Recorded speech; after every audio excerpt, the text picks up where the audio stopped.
Good morning, everybody. Welcome back once again. My name is Jordan, also known as JMonster, and today we are streaming the semis and then the best of 3 final matches for the Silmarillion Flash tournament. We started this off yesterday, and we'll be rounding things off today. We were supposed to have one other round 2 match, but unfortunately someone had to drop out due to work obligations. And so we have Captain Gervais versus Catragon, both players who had a really strong showing in yesterday's matches, and they're going to be playing Finarfin versus Fingolfin.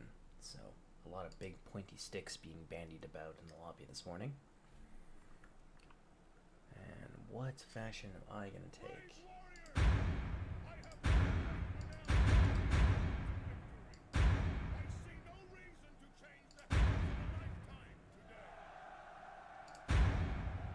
I think I'll take Sauron.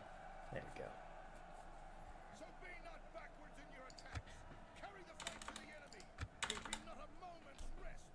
Alrighty, make sure that their funds are in order, and they should be good to go.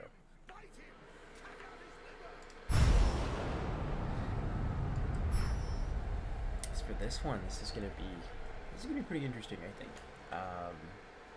Fingolfin versus Finarfin. Finarfin definitely has the grind potential and the polearms, I would say, to outlast Fingolfin. One of the things they don't really have is the same access to offensively minded infantry the way that Fingolfin does. Fingolfin does have a lot of like two-handed swords and two-handed axes and things like that, which could prove to be a really big problem for Finarfin. What Finarfin does have over them is their ranged units. They've got those nasty split-shot archers, and they've got a decent amount of other ranged units that they can use to kind of flood the fields, and a lot of the more lightly armored Fingolfin troops could really feel the sting if the right kind of conditions are met. That being said, it's not going to be easy. A lot of those lighter units are going to be the pikemen, and Fingolfin is perfectly capable of just defending those from the front with the Bladesman of Barad Ithel. And we've seen a lot of that. The Bladesman Barad Ithel and Edine Pike combination has been pretty popular. We've seen Fingolfin, I think, in almost every single one of our matches, with the exception of, I believe, one. So the players are ready. Let's go ahead and get this started then.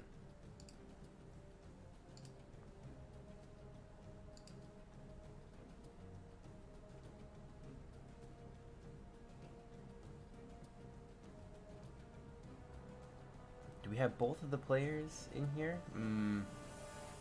Definitely you guys should not be in the lobby, because I might be pointing out things that you would otherwise miss. It's a bit of an advantage. So let's have the 2 tournament players drop out here, and then we can continue with our day.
started.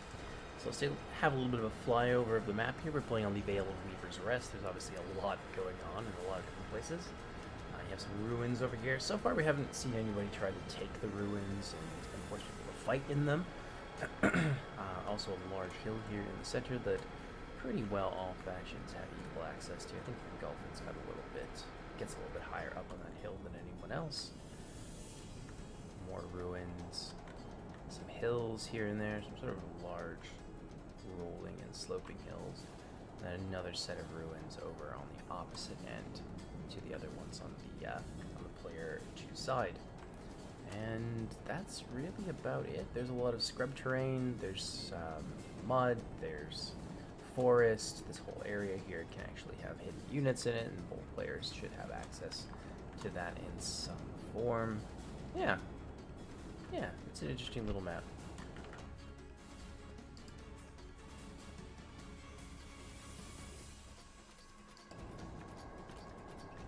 Alrighty, it looks like both players are ready to go here, and they've started kind of on opposite ends from what I can tell. Take a look at the Finarfin army first. It's going to be pretty similar in certain ways to that standard Fingolfin army. You've got some swordsmen of Talathirin here mixed in with pikes from Nargothrond. Looking like about 2 units of there, so the standard kind of loadout. A couple of marksmen of Nargothrond here as well. Our 20 more McGilwa. Look out over here.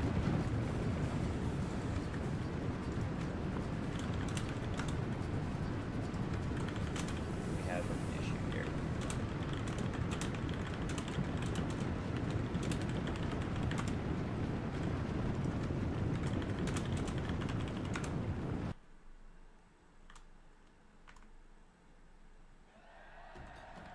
Yeah, it's looking like we got. Oh, maybe I'm wrong. Maybe I'm wrong.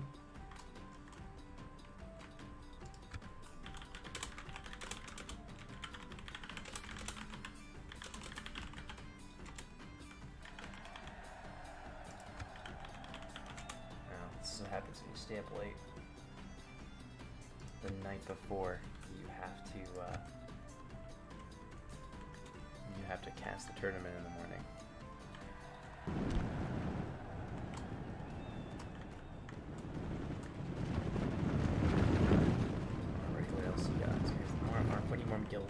Legendary company over here as well.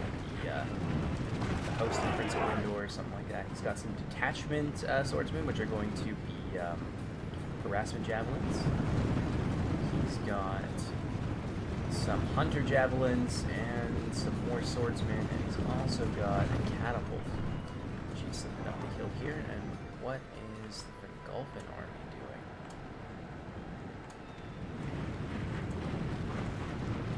Pretty standard loadout from what I can see. Although we are mixing it up a little bit, bringing some of the Dragon Guard here. Dragon Guard are not bad, they're solid melee. They don't really have the same fatigue traits as some of the Elven units of the Bladesman Baird Eichel. They do have a nice little throwing axe that they can throw at extremely long range, although it does lack the damage value of some of its shorter range cousins. Second unit of Dragon Guard over here as well.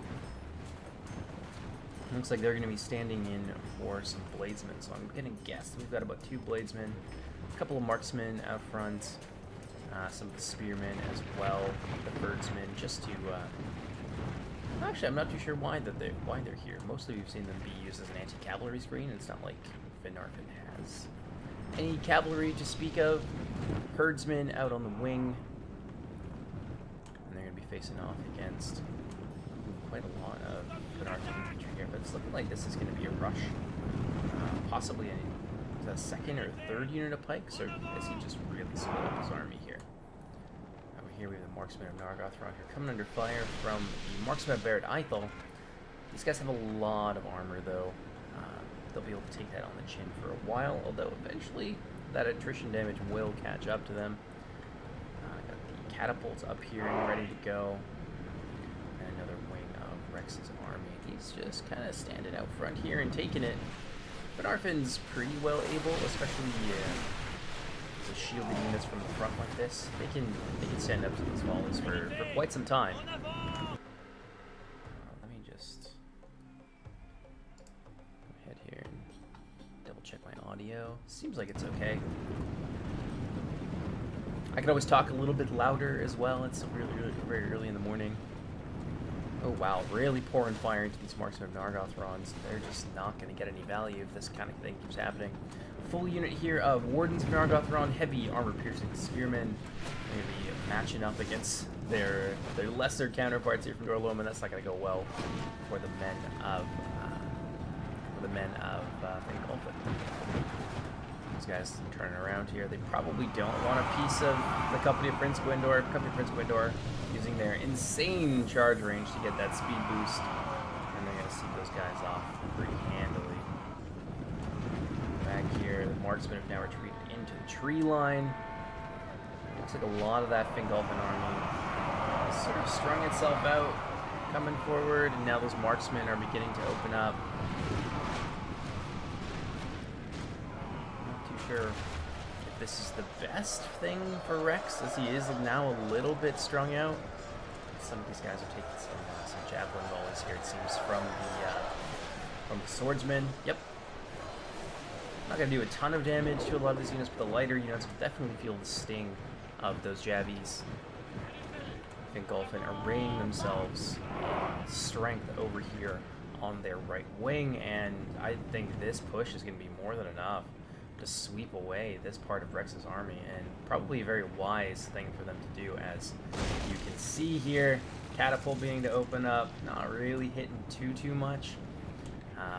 But they should be able to just kind of sweep away a significant portion of his army, just completely overwhelm him. And if Rex isn't able to get over here and respond to this quick enough, he's going to be in a lot of trouble. There's not really a lot of room for his ranged units to kind of get done what they need to get done. Over here it looks like we got some stalkers, or I can't remember actually what the first part of this unit's name is, but they do have some poison arrows, two-handed spears, not the most useful thing against this kind of Finarfin army, especially not with a lot of time to kind of wind up here. Although against the herdsmen, it's not a terrible target. They are managing to sweep a few of them away, but this big enveloping, just, it's like a maw opening to just consume Rex's army. It's not looking good. Not looking good at all. Not unless he can get something over here to sort of fill in the gap. He's going to be in a lot of trouble. Now, it looks like Fingolfin has basically moved their entire army over this way, and I don't think Rex has anything yet to respond to that. Is that the catapult coming down from the hill? Looks like it is. And the main lines are engaging here, pike on pike, which is never going to go well for anybody. I would say that the Fingolfin units definitely have the, not the Fingolfin units, the Finarfin units definitely have the advantage in this kind of one-on-one slogfest, and I think Fingolfin, unless they're careful, might find themselves in a little bit of trouble. That being said, they do of course have some Dragon Guard nearby. They would appear have managed to throw a good amount of their throwing axes before getting ready to engage in close quarters. But this is a point on the line where, at least for the time being, Finarfin is poised to break through. That being said, looks like a little bit of a flanking maneuver is going on here. These units have been held back in reserve, and now they're going to outflank this Finarfin phalanx. So unless Rex is able to do something about that, shut them down with missiles, etc., this is going to be really ugly. A devastating charge here into the rear of these wardens, and even their high armor values are not going to save them from that. As you can see, quite a lot of them being sided down by those angry men of Gorlom. That looks like a devastating catapult. Oh, nasty. So nasty, followed up by some horrifying volleys here from both bow and javelin. And the impetus of this Fingolfin attack here really seems to have been slow. That was just brutal.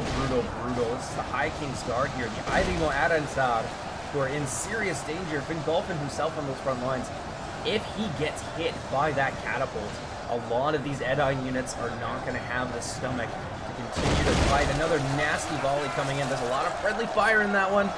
Oh, Fingolfin just a hair's breadth away from being slaughtered. He's going to charge bravely with his bodyguard into combat against the Wardens of Nargothrond. They're going to hold the line here, and this is not a fight that can be easily won. Looks like Rex has actually routed some of his own units here. It's kind of hard to tell who's winning. If he can get one good catapult volley into the middle here, that's gonna be absolutely devastating. A lot of shields in here, so I think that they're gonna be able to block a lot of that incoming fire from the marksman. Let me just go ahead here and turn down my sound just a little bit more. It sounds extremely loud. Hopefully you guys can hear me. More and more. Oh God, not quite. Oh, that's gonna hit more of his units, I think, than anything else. It's just absolutely hell over on this side. Nobody is happy, but I think the Finarfin units have basically been destroyed here, and that's going to allow Fingolfin to surge through, but he has managed to get some pretty solid value out of his ranged units. Some of the Blade Masters here have just had enough, and they're going to charge headlong at that gun line. But, oh, Jesus, that was just so destructive. Finarfin's managing to hold on to things in the center. I don't know for how much longer, though. Oh, those missile units are just doing so well. And it looks like the company of Prince Gwindor here have managed to turn things around. And now Fingolfin is starting to lose over on this end. And what else do we have here? A lot of marksmen still managed to make their way in here. Oh man, so many missile units. The marksmen of Nargothrond have definitely paid for themselves. And these other units here are just skewering these Fingolfin units with bows, and it's just horrifying while these marksmen hold the line. Over here, looks like some more of the herdsmen have managed to overwhelm the Finarfin line and get in behind. And up here, it looks like the general's bodyguard is making a stand alongside, looking like a detachment of spears. And I don't think it's going to be enough. As formidable as the Arqueni Mormungilwa are, I'm not sure they're going to be able to defeat all of those units all by their lonesome. Over here, some more Finarfin units holding the line, doing their best, hoping for things to turn around. If that catapult could, maybe put a few shots into this army over here, into this large blob of troops, maybe we can start to see things turn around here. Ooh, yeah, some devastating flanking fire coming in here. Oh no, I didn't even realize.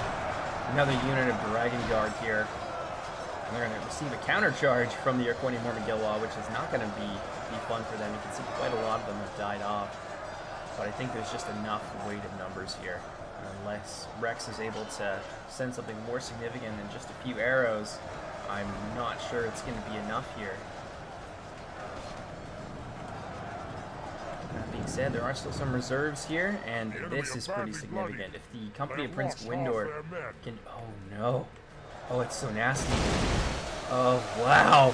Oh, that's so painful. That's just beautiful. A beautiful shot there. Let's see this one. Oh, man. Oh, no. Oh, it's so disgusting. This catapult has just paid for itself so many times over at this point. Just needs one good hit right in the middle there. Let's see if he gets it. Oh, he's gonna get it. Oh, that's so painful. So many dead Fingolfin troops. I'm not sure if that's a rout or if they're pulling out and trying to just maneuver so they're not so blobbed up. But that was painful. Oh, one more volley coming in. Let's see what happens here. Oh, just the absolute heart being torn out of these Edyne units. I think that's it. I think it's out of ammunition, but at this point, it's definitely done its job. Oh no, brutal countercharge here. That might be enough to send these guys off. Some marksmen of Nargothrond moving forward. They're going to get a little bit of a rear charge here against these units. And what's happened to the Arqueni Mormungilwa? Looks like their numbers have been reduced down to next to nothing. And possibly they've been routed off. Indeed they have. But pretty decent fight was put up there. Have to give them that. And now these troops here are definitely in danger of being overwhelmed, but I think Cakragon is just going to pull out some of these smaller units of herdsmen. And this particular engagement here is going to go very poorly for Finarfin. And they don't, I mean, they have the grind power to, I think, win this outright, maybe, but they just don't do enough damage quickly enough, so I don't think that that's going to happen.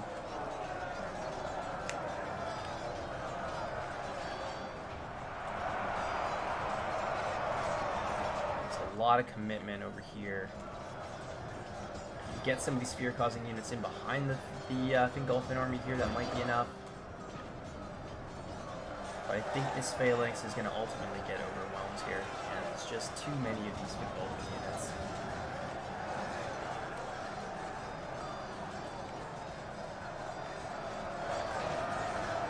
That was pretty brutal. I'm surprised he managed to stand there.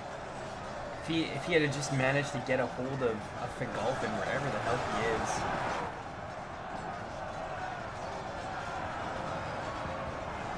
We have some pike units here being pulled out. And they're going to receive that charge from the Dragon Guard. They're going to be nice and ready for it. And some of that charge value will be reflected back at the Dragon Guard.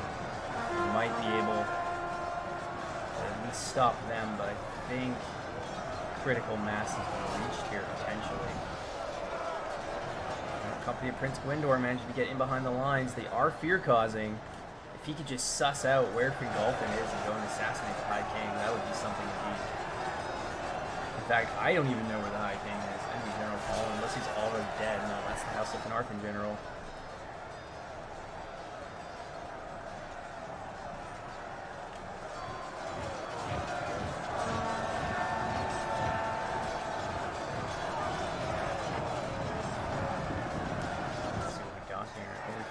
Units going toe-to-toe. They will eventually overwhelm these Blazemen, but at least they're keeping them pinned in place for the time being. It's this big old blob here that's the real issue. Looks like Dragon Guard are hacking their way through those pikes, actually. I wouldn't expect the pikes to be able to keep them out.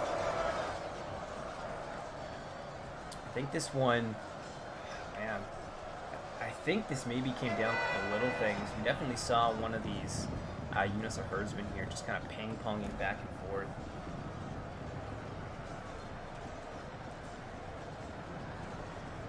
Yeah, siling their way through a lot of these Nargothrond units. Well, they're going to deny that charge there.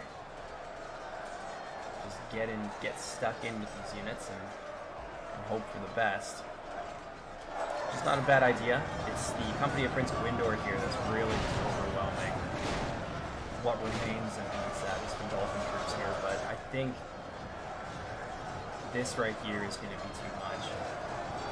I'm shocked that Fingolfin actually managed to come through this. He's definitely hiding somewhere in here. Yeah, he's right there, going toe-to-toe with some of these Finarfin troops.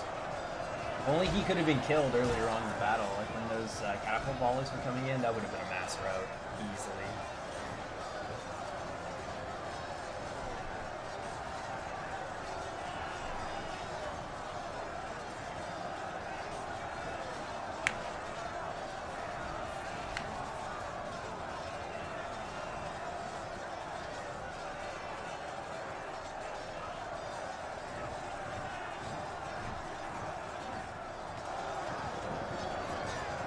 Looks like they were finally routed off, and some Finarfin troops are going to be freed up here.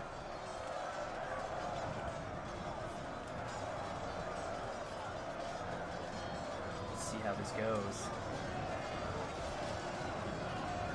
I mean, we have a pretty good idea what direction this is going in.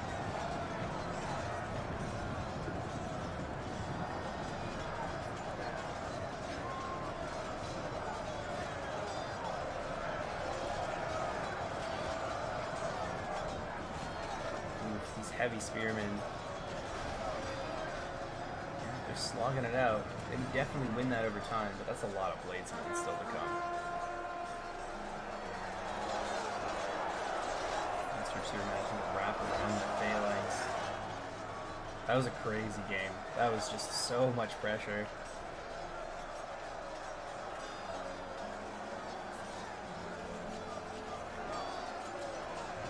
Unfortunately, the High King remains intact.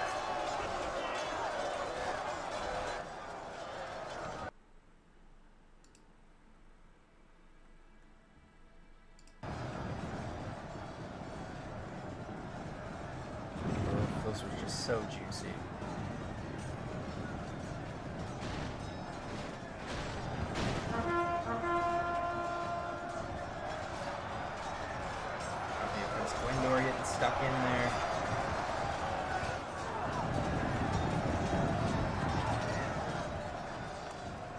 salt up there in the chat.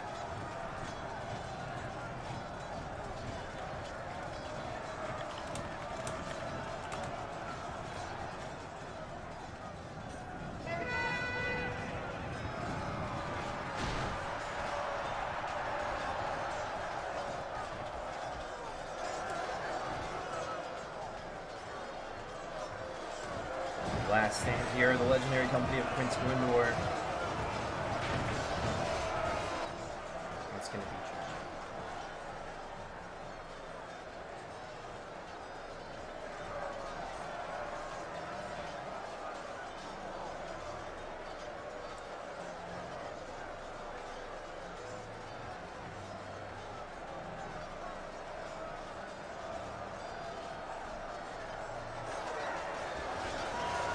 And down they go. Company of Prince Gwyndor, unbreakable, they will fight forever. Stick it on 2.0. There we have it.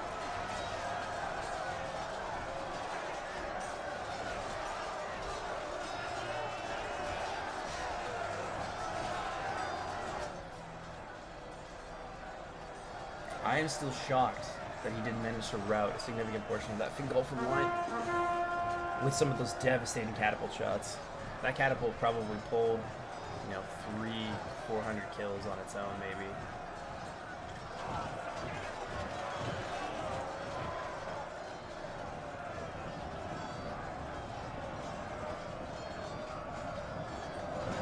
Some of the wardens here setting up a last stand. I think those ones are actually routing. Very grindy fight. Both sides certainly exhausted after all of this.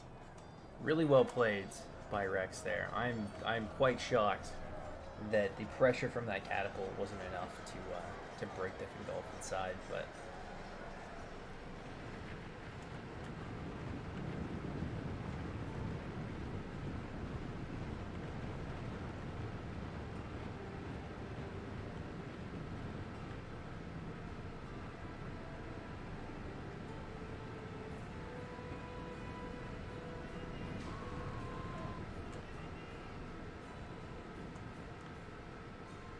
I don't think there's anyone left, so I'll go ahead and omit defeat there.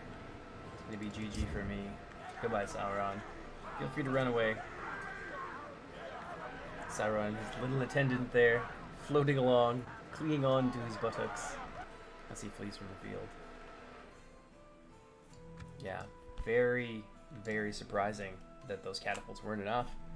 Yeah, that's crazy. And I'm even more shocked that Fingolfin wasn't killed in that melee, because he was definitely out there and exposed. Rex v. Cat.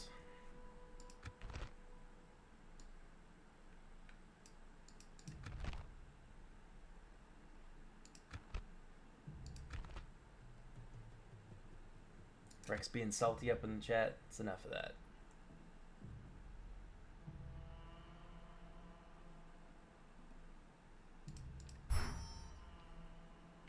Alright, so let's take a few moments here. We're going to set up the final matches for the tournament. That's going to be a best of 3. Make sure that both Batu and Catragon are ready for that. That's going to be an interesting one indeed. I'm going to have some additional sort of surprises for you moving into those finals. But for now, we're going to take a short break, and I'll see you guys in just a few minutes.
Hello. Morning. All right.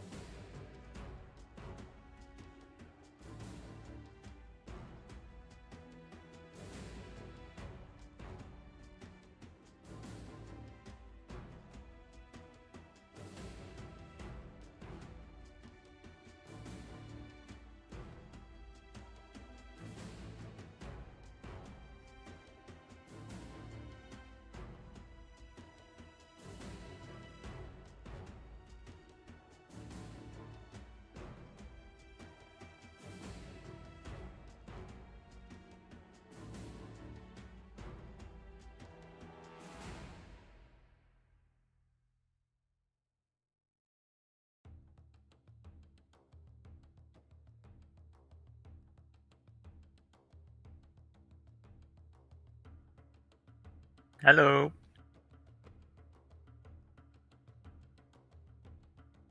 Yeah.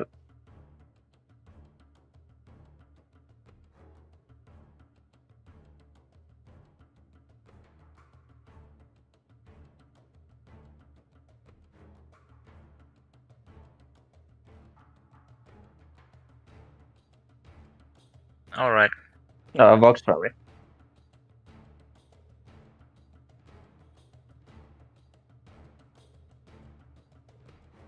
Uh,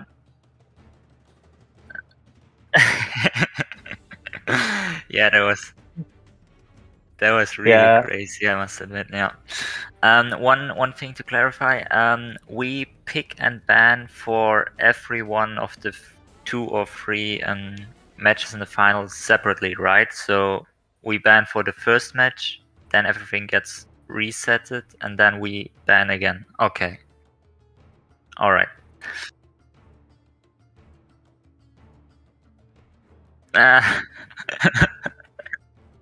Maybe not. All right. So we will send you our 2 band maps and 2 band factions now, right? Okay. No, I see.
Alrighty, guys. Sorry for the wait there.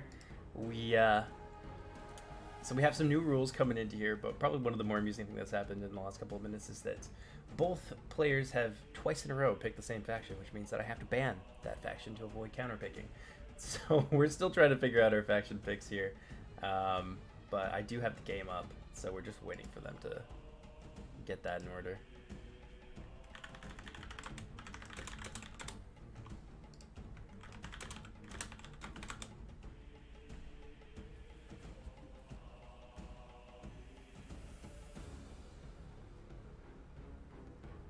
Alright, we should have both players in the lobby here in just a couple of moments.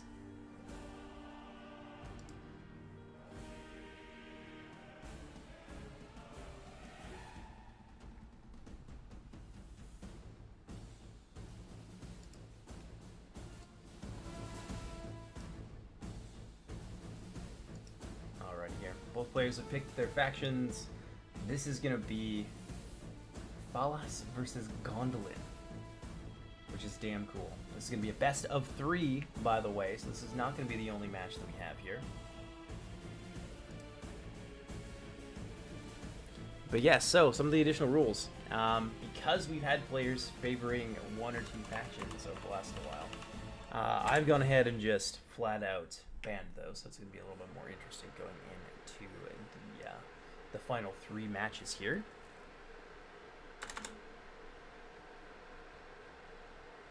Go. Batu's got his army and he's got his funds and he's good to go.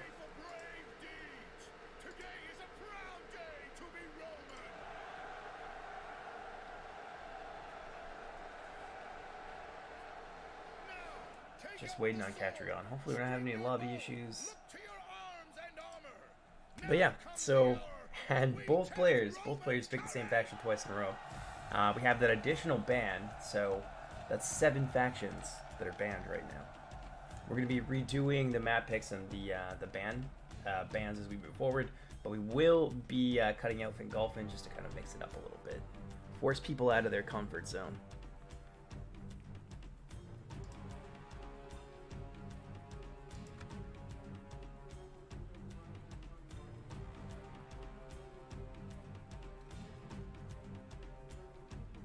Looks like we got Falas and Gondolin here. Now that's an interesting matchup. That is not one that I've seen in recent times, so I'm not entirely sure how that's going to shake out.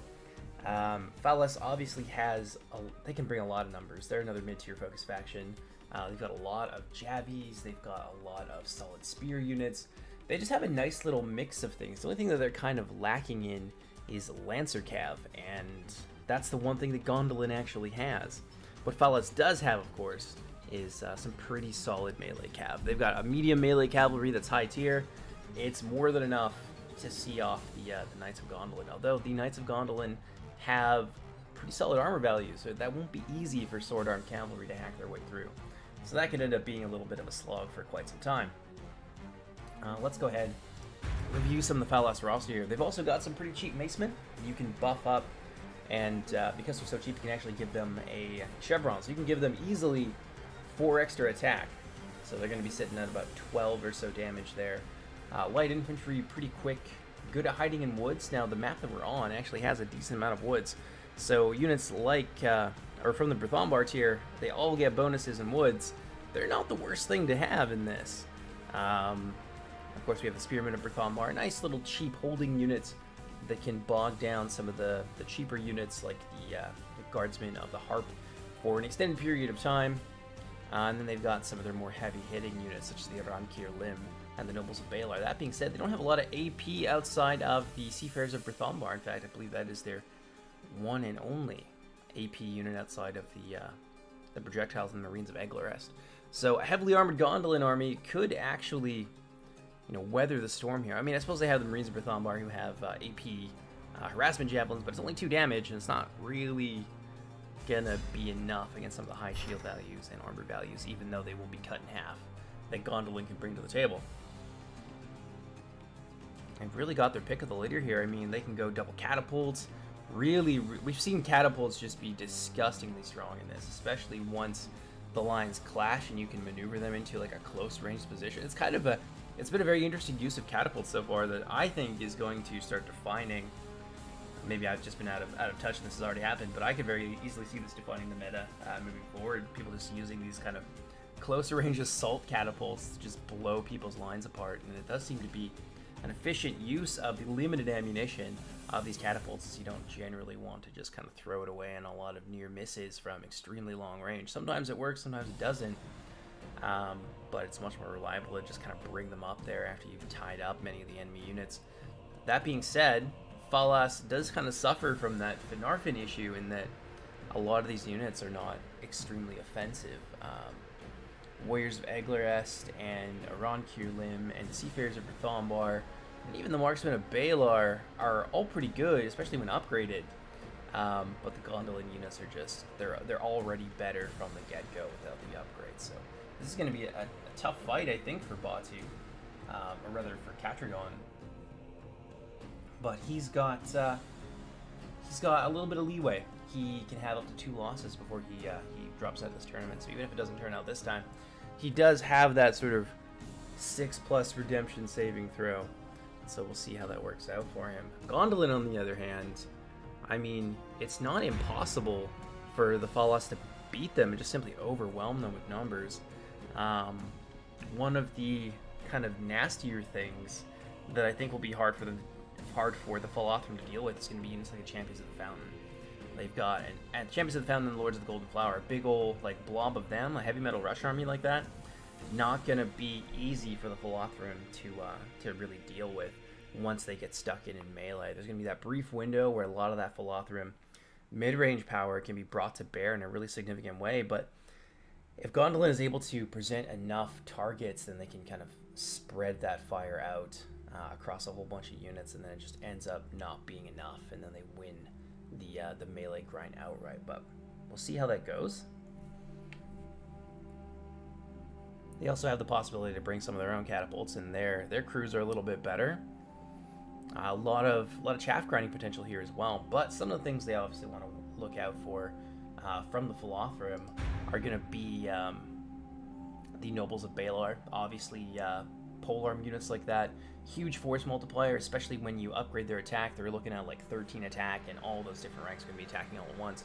That's definitely a problem. Upgraded Aron-Kirlim can stand toe-to-toe with some of the best in the Gondolin roster, although, you know, lacking AP, it's going to be a little bit of a noodle fight.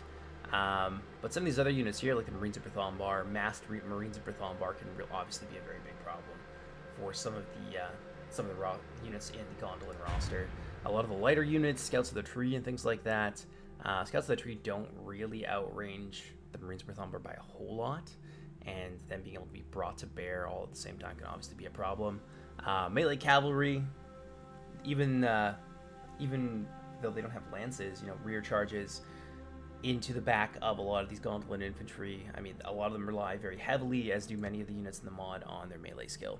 So if you can get those nice rear charges there and nullify the shield and the skill values, go right onto armor, a lot of these units won't be able to stand up to that. And of course, Knights of the Golden Flower, they are a little bit outgunned there by the Falathrim units, who they've got about 9. You can boost that to 12, and I think they've got like an extra 5 bonus versus cavalry. And the Knights take penalties against cavalry as well. So that is more than enough, I would say, to hack their way through those Knights and then become a problem. But how quickly that happens, I suppose we'll see. Money is still glitched. Oh, let's see if I can fix that. I'll shut my mouth here.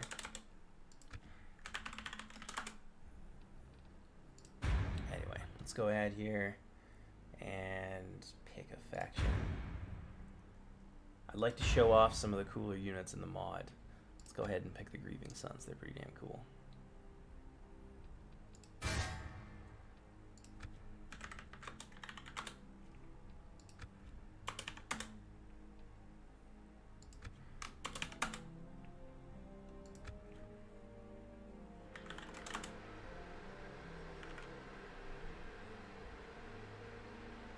Hopefully we get that money fixed for them. I mean, while I'm here and I have the money, why don't I show you off a few of the cooler units. This one is definitely awesome. Some of the work by White in the Dark Cloud.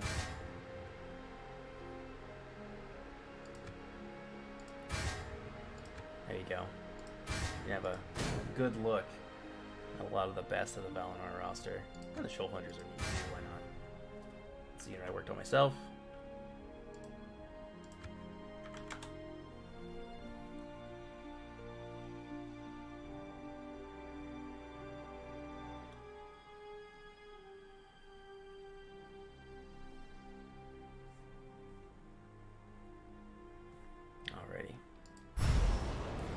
But yeah, this is going to be an interesting matchup. I would say the Gondolin definitely has a lot of advantages here. Skirmish obviously goes to the Finarfin. They've got a lot of mid-range firepower. They've got more numerous long-range skirmishers. That being said, Gondolin does have the House of the Rainbow Arch, or whatever it is, the Heavenly Arch. And they're some of the best archers in the game. Very expensive though, so that ends up being a big commitment from Gondolin, and those units are obviously, if you're bringing them en masse, they're going to be used to back up your infantry force. So until they run out of ammo, you're going to be a little bit more thin on the ground. So I don't think we're going to see them today. So I would definitely give the ranged advantage to the Finarfin. So if they're wanting to maneuver around a little bit, 1 second here.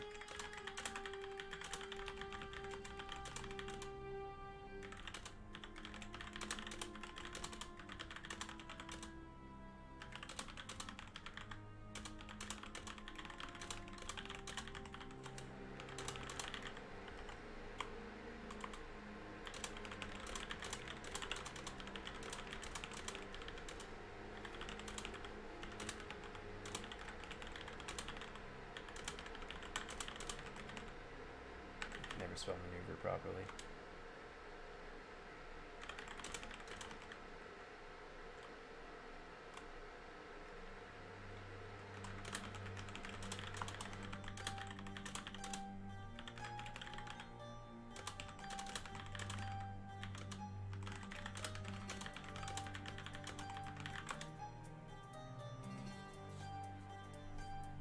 Yeah, just to clear that up. We've seen a lot of rushing so far, and that is not the sort of typical thing. So maybe there's a little bit of confusion on some of the anti-camping rules that you like have to take a melee fight immediately. Let's go ahead and start our deployments. Move our dudes out that direction. Move them as far back here and away from players as we can. Go ahead and take a look at some of these units. Yep, Slingers look damn cool. Valinor is probably one of our flashiest factions in terms of aesthetics. Looking fancy as fuck. A lot of work from a lot of different people went into this faction. This one here is White in the Dark Clouds. Some fabulous, fabulous work. Create this. I believe it's completely original work. Kinsman of Ingwe. We got some of these sort of rank and file Vanyar spearmen, golden and glorious, very unique looking. A lot of wings and angelic imagery and things like that. Work here done by Castellan to create one of our Maiar units. You can't really see it, but their eyes are going to be golden, as all of the Maiar units are.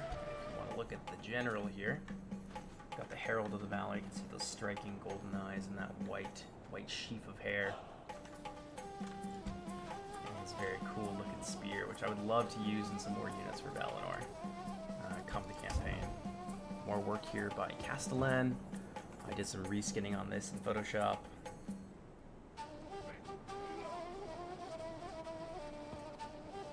Very, very cool looking. And then of course you have the Legendary Company here. Those are going to be the Grieving Sons. Sort of the lighter armed, more melee defense focused counterpart to the Sons of Feyenoor Legendary Company, which is the Accursed of Alphalonde. So a lot of shared and very ugly history between those two units. Just a fun little thing. Anyway, let's take a look here. We're playing on Brethel Hamlet. A lot of room for moving around, a lot of forested area, a lot of places for terrain bonuses to come into effect, and a lot of places for units to get slowed down and bogged down. I think we're going to see a lot of that take place over this front here. A little bit of a hill is going to be, who is the blue? They're both blue. I'm not sure if this is Gondolin or the Falas. I think it might be the Falas. So possibly the Falas can start with a little bit of a hill fort here. That being said, it's a bit of a mixed blessing. Nice for their ranged units if there's any catapults and things like that on the Gondolin side. That does expose them somewhat.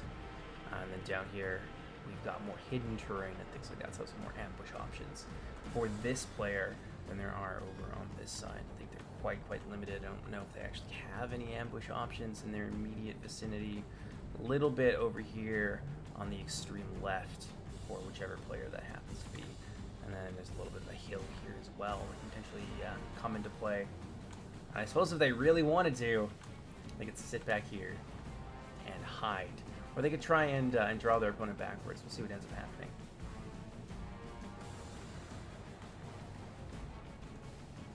Let's see what we have in the chat. Anything so far? Not so much. Hello, Tunders Fox. Thanks for joining us. Joining in.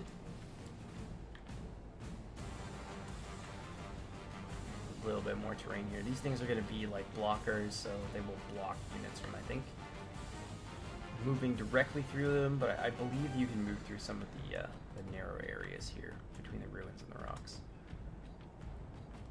But yeah, Brethel Hamlet is a very interesting map. This would have been a nice place to bring Assyrians. Haven't really seen them in the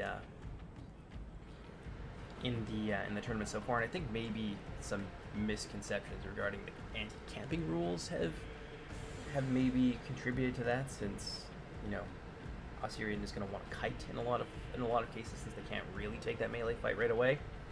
But no, that's totally fine. That's definitely within the rules. So I'll make sure the players understand that moving into to game 2.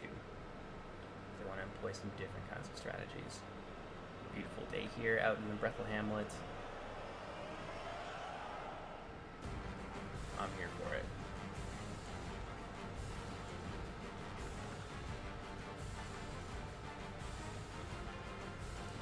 Alright. Just waiting for these two players to ready up. This is the finals match, so I'm sure they're going to take a little bit more time than they did the last time. So far, it's just been single elimination, but this will be best of 3, so this is not going to be the only match that you see to determine the winner of this. You have two ferocious players here, two very long-time veterans of Medieval 2. They're both from the Armata clan. We have Batu versus Catragon. And so far, they have just dominated their competition. Last game for Catragon was a little bit hairy. Batu had a rough match, I think, against Waffles as well. Waffles was doing really well with Doriath, and I believe Batu was playing as Fingolfin, but there were some early losses that contributed to Waffles not being able to make it here to the finals, but that was a very close match. And of course, we saw in the last game, Catragon just getting absolutely hammered by the Catapult of Rex. I am still shocked that didn't break his army. Just some absolutely brutal hits from that catapult. I think it finished out the game with like 300 or so kills. Alrighty, so a little boxy here from the Feyenoor, a little bit of tactical geometry. We'll see kind of how this plays out for them. They do have a few minutes of skirmishing in the opening here before some of the anti-camping rules come into effect, and I will be a little bit more lenient on this because, you know, don't want to push them into a suicidal frontal charge. In any case, a whole bunch of light archers here mixed in with some heavy archers from the Philothron. Look like we have one full company of the Rangers of Brithombar. We've got a detachment as well, half-strength units, a couple of heavy archers, and then another full-strength unit over here. Arankir Lim in behind the lines. One of the things to note about units like the Arankir Lim and about the Philothron in general is that their morale buffing units are extra good. They have greater radius and greater effects. Over here, it's looking like some of the Javies here, Marines of Eglarest, and a ton of Spearmen of Brithombar. Ooh, some catapults in the center there. Firing off at long range. Well, let's see if they actually manage to hit anything. Ooh, that was a close one. He knows exactly what he's going for. Is he going to get it? Oh, nasty. Bunch of those elite infantry being side down. And what do you know? We do see some of the marksmen of the Heavenly Arch here on the field today. Some of the best archers. Now, they're absolute damage sponges. They will soak up a lot of that Philothron fire. So, and obviously they can't be ignored because they hit hard, they have a lot of range. Very, very scary thing indeed. Over here we've got some of the House of the Swallow. hybrid spear unit. They don't have a ton of ammunition, but the ammunition they do have is more than enough to really sting some of these lightly armored Philothrum archers.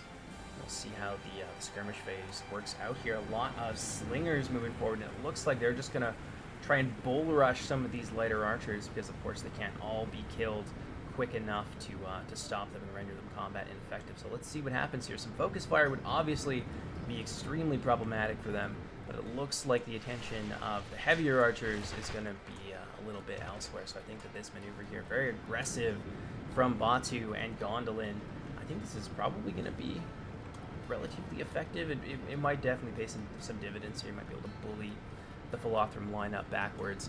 And now some heavy support here from the House of the Heavenly Arch. Unit of Cav moving forward, and I haven't seen any cavalry from the Philothrum on the field today.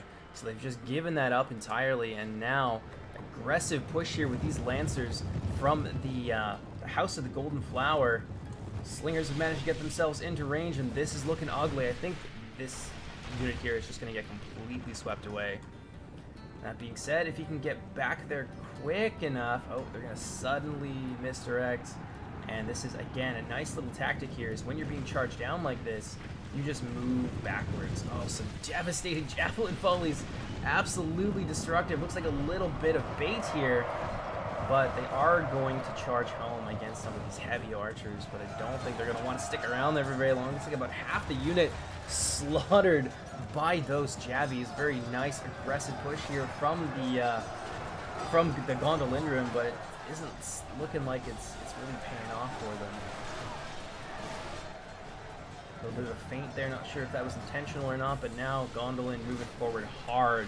They managed to disrupt a lot of the skirmish line here from Gondolin, so while the Knights of the Golden Flower there did suffer some pretty big losses, there is other tactical considerations here, and that is the Guardsmen of the Harp mixed in with some Champions of the Fountain. That is no joke. A lot of meat to block for those very elite Swordmaster units. And now a lot of the Philothrum skirmish line here is kind of caught on the back foot. They're going to be forced to retreat quickly back behind the lines. And these guys here looking like they've been kind of left out to dry a little bit. Many of these units retreating under a hail of supporting fire from the Scouts of the Tree. Another unit of them over here has just sort of materialized out of the woodwork. Another unit of the Champions of the Fountain pushing forward, supported by what remains of the Knights of the Golden Flower and the Axemen of the Pillar. We got some House of the Hammer of Wrath here as well. Looks like a couple of them forming the third line, the Triarii of this Gondolin army. Now Gondolin looking like they're pulling back here a little bit, maybe waiting for the rest of the units to get themselves into position here. This poor unit of Rangers of Brithombar getting just run through. Cavalry, two-handed swordsmen, but they just keep running. And I think I mentioned this, but didn't actually finish my sentence earlier. One of the things when you're getting charged down like this, just keep moving. You will be able to limit the amount of damage done, and it does kind of string out the unit and mess with the AI pathway. So that's a little tip there that you're going to see from a lot of these players. They're going to be using those kind of tactics. Now, from the front, this is an intimidating prospect here. A lot of Marines of Brithombar forming up the center. And without a heavy commitment, a lot of these units are going to get scythed through. Now, love the aggressive play from Gondolin, but perhaps not feeling like they want to commit yet. But every moment that they're not doing that, they are going to take quite a lot of attrition from those Marines of Brithombar. You can see them squaring off here against the Slingers. A brutal missile duel taking place in the center here. And Gondolin doesn't have crazy numbers. They're extremely elite. And these sort of battles of attrition, they're not really going to appreciate all that much. So Arondir Lim here moving forward to confront some of the best of the best. And the remaining Javelins doing their absolute damnedest to try and finish off. Oh my goodness, another unit of Knights of the Golden Flower coming out of nowhere, completely devastating this unit of Rangers of Brithombar. And the Arondir Lim are going to be pulled out of there. Looks like the Philothrum are just fighting a bit of a holding action here against some of those elite Gondolin units. Quite a lot of casualties have been accrued here on the front lines. It's like mostly dead Gondolindrum, and those missile units are definitely suffering, and there's a lot of value being reaped by the Philothrum army. But now some of the best are moving forward. The House of the Hammer of Wrath, I can almost guarantee you that they are upgraded, and they are not going to care one whit about missile fire, except for some of the javelins from the Marines of Eglarest. And even then, they've got the defensive chops to take that on the chin and just keep coming. More of these units here being peppered by the scouts of the tree. Over here, these scouts have been relatively unscathed, and a number of archers have now been moved forward. It looks like a general charge here from the Philothrum into the center. This is going to be a really ugly fight. House of the Hammer of Wrath, you would think they want to take this. Maybe they want to try and string them out just a little bit, mess with the unit integrity and the just kind of string out that charge if at all possible. But yeah, 1v1, those units are going to be very, very scary. Perhaps they're a little bit worried about being overwhelmed, but they could also just be trying to create another lane of attack for their cavalry into the back here now that they've managed to kind of widen this gap a little bit. Obviously the stakes at the back here are a little bit problematic for them, but now they've got a much more clear berth to get themselves into the rear of this Philothrum army. Over here, it looks like the House of the Fountain are doing extremely well. Yeah, look at that. They're going to take advantage of that gap in the line and rush forward and slaughter what remains of a lot of these Philothrum archer units. And there's not a whole lot that these archers can do. They can try and take them down just through sheer attrition. The nobles here are going to be a little bit better at doing that. These are like Noldor and swordsmen, but they're just going to go right for these other units over here. Looks like the bodyguard here, I can't even remember the name of these guys. This is Kirdan's personal bodyguard. They've got some pretty serious anti-cavalry damage. The Knights of the Golden Flare aren't going to want to hang around in there long. Now they're pulling back, and now the Philothrum line is pulling back, but a lot of these more slower-moving heavy units are definitely strung out here, and they're going to be easy prey for these slingers, and they're reaping a deadly toll. It's really hard to tell who's coming out on top here. And now Gondolin has sort of reformed, and they're beginning to push back in the Philothrum, beating a hasty retreat back across the plain with their backs turned to a lot of missile units. Not fun. And now one unit here, the Marines, is going to be thrown under the bus, and that's going to be to almost literally no effect. And it looks like maybe Catragon is going to change his mind here and just kind of go for it. Going to want to send up some support, though, otherwise those isolated units will be in a lot of trouble. There's yet more Philothrum. This entire wing here remains unengaged, and of course there are some Arankir Limb and things like that. Speaking of Arankir Limb, it looks like these guys have suffered mightily at the hands of the combined arms of Champions of the Fountain and the Knights of the Golden Flower. Philothrum trying to staunch the bleeding, but they are just being hammered over here on their left wing on almost full surround here. The integrity of this Philothrum army, especially in the center, it just doesn't exist anymore. And this unit of nobles just completely strung out. There's no way that this ends well for the Philothrum. I think this is going to be kind of what breaks the bower. Some of these missile units have managed to use all of their ammunition, and a lot of these scouts of the tree have really taken it on the chin. I'm not sure that the catapult here has had any chance to really use a lot of its ammunition, and it's about to be tied down in melee. Commitment here of some of the more elite Philothrum units is going to be enough. It looks like Catragon, wisely I would say, is not going to throw good money after bad. He's going to pull back his nobles of Balar. He's going to tie down these very strung out axemen of the pillar with some of his Philothrum reserves. Over here in the center, scouts of the tree, realizing perhaps that this is not where they want to be. The Philothrum have managed to kind of reform in force here, and they're going to drive back those slingers. Meanwhile, over here, it looks like some more ultra-heavy units are on their way to just pressure continuously this Philothrum left wing. Nice charge here. Not going to avail them a whole lot, unfortunately, against the heavy armor of these units. And over here, just nothing seems to be able to be done to stop the champions of the Fountain here. And I have to say that the Gondolin have done a pretty good job at pulling apart the Philothrum geometry here and really preventing some of their more important units, like the Champions of the Fountain, who are absolute chaff-grinding beasts, from taking a lot of damage from the Philothrum missile units. Now, obviously, some of their cavalry got hit early on, but they had a second unit, which I didn't see, kind of came out of nowhere, and now they've got another big opportunity here to use that cavalry. And there's just nothing that seems to be able to stop these heavily armored absolute bruisers. So Philothrum was a little bit of a bold pick. Philothrum is a faction that I would bring if I'm fighting things that are very specific. And looks like the fear from the House of the Hammer of Wrath and that rear charge is going to be enough there to rout off a lot of those Marines for Thombark. And the Arankir limb now surrounded on several sides. Oh, nasty. Nasty, nasty. That catapult trying to open up here. Again, more of this close range assault catapult stuff. This is a pretty ugly blob. It could be that maybe this is Catragon trying to expose his belly, as it were, so that he can punish with that catapult in the center, but it doesn't look like Batu is really going to go for it. He's committing in a few different places, and that catapult can really only attack one place at a time. And a lot of these Gondolin units, they're just outright better than the Philothrum troops in a one-to-one kind of scenario, so they need to support each other. So he doesn't have to blob up nearly as much as the Philothrum do, so there's not really a ton of very effective targets here.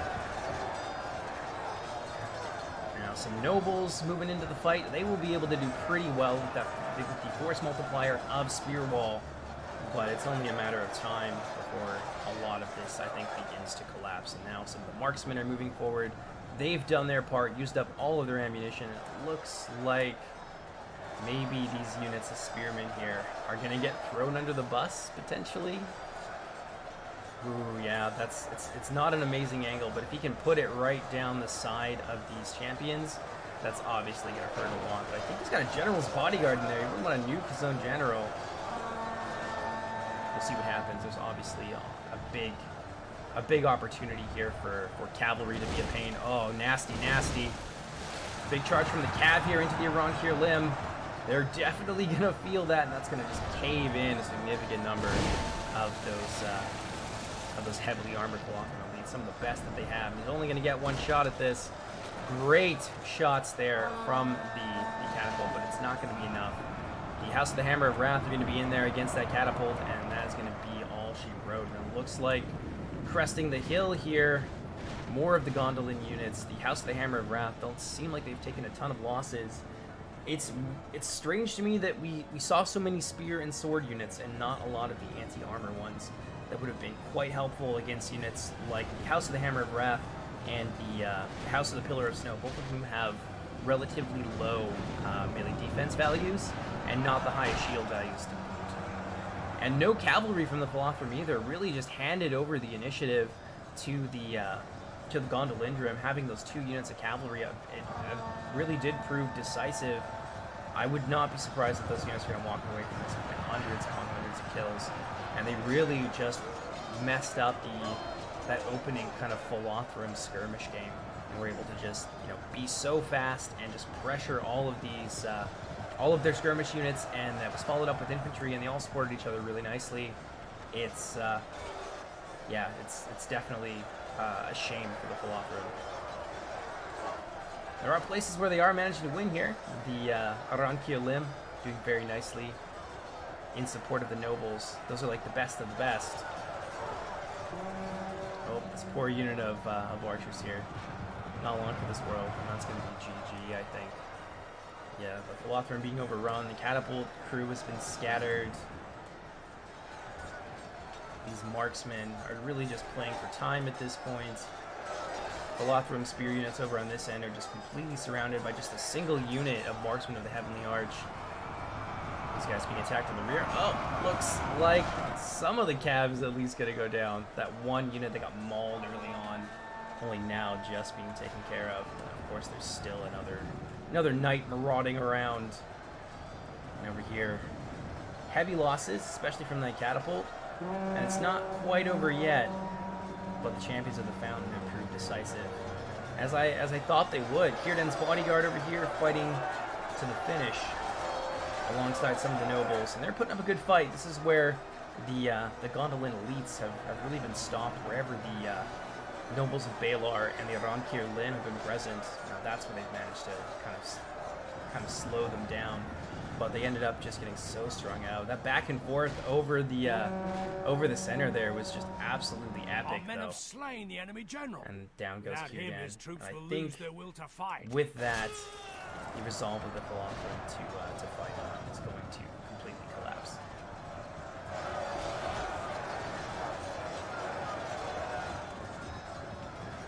Gondolin here still holding on, trying to break out some of the Marines of Eglarest.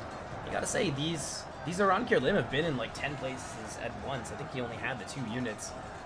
They've just been everywhere that they needed to be. So some nice infantry micro there, and they have definitely made a difference. You can see a lot of dead marksmen here on the ground, but it's not going to be enough.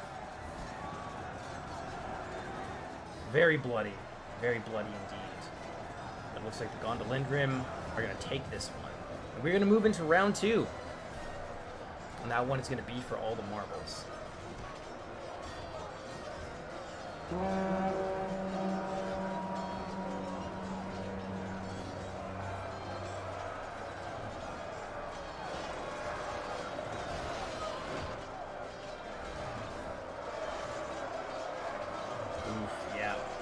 Remains of the Finarfin army being cleaned up here. I think that's gonna be it. Might have a GG soon. Yep, there it is. And the first round here is gonna go to Batu. The Catragon, worry not, is gonna have an opportunity for redemption in round 2. And if he wins that, then we go into our tiebreaker, our 3rd round tiebreaker. So see what happens here. I'm going to collect the picks and bans from the players.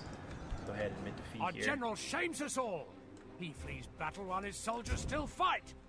Have my tiny host The enemy army flees the from field. the Blessed Realm Pursue and run them down. run off the map. And that's going to be GG. And the once peaceful Brethel Hamlet is now an absolute graveyard. Brutal. Brutal. Close quarters combat, definitely outnumbered there, but the quality was certainly present for Batu's army. So let's go ahead.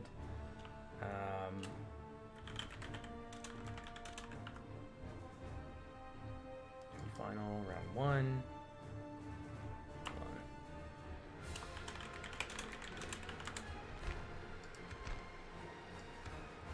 Go ahead.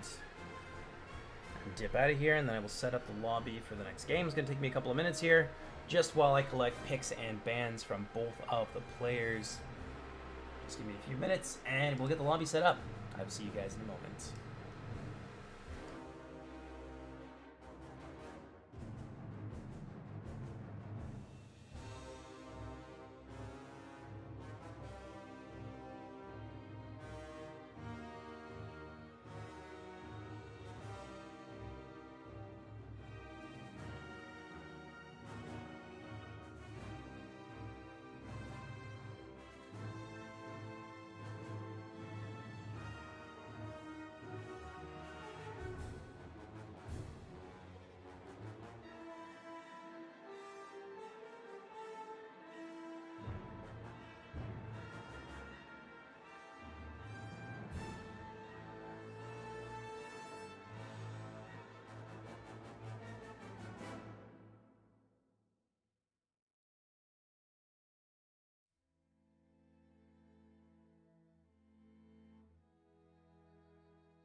Just waiting on the faction picks from both players here, and then we can get this going.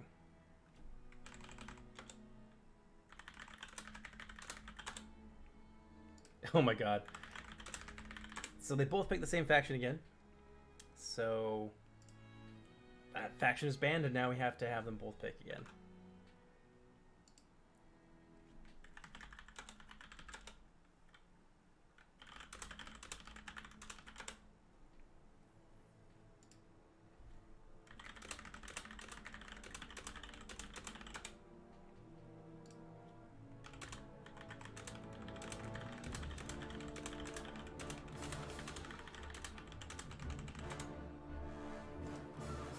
Goodness, I may have to random for both of them.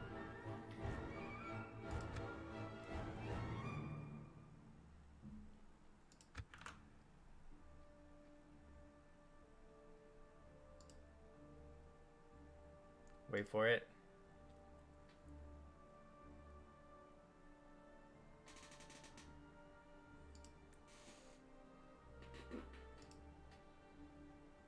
If they both pick the same faction again, I'm gonna random for them.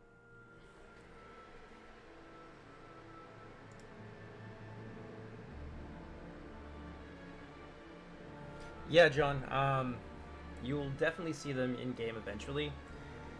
The only reason that they're not in it in the Nandangortheb live roster available for multiplayer play is that one of the players who actually played in this tournament, Waffles, brought up a good point earlier on about a different unit. That units shouldn't require any sort of instruction manual to play. And the Banelings, they work. The concept is solid, and I think that I got them to a point where they're relatively balanced, but they are a unit that does require an instruction manual. So I thought that was a fair point. So I held off from adding them into the live roster until I could find an implementation that I was more satisfied with. And if I can't find that, or if mechanically it's not doable within Medieval 2 to kind of get it where I want it to be, then I'll just release it.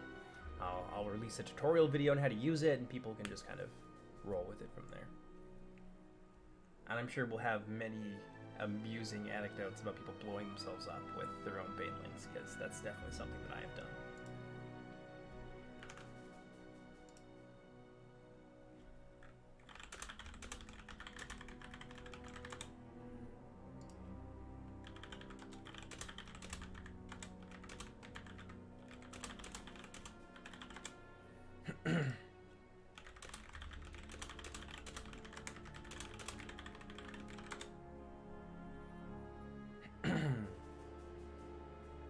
Alright, so it looks like both players have once again picked the same faction twice in a row, so I'm going to random factions for them. Give me a couple of minutes here. We are going to be playing on the Desolation of Anfauglith. That is our map pick. It's a shame that neither one of them was able to get the Easterlings, and they've also banned Angband, because those are both factions who would do very well on Desolation.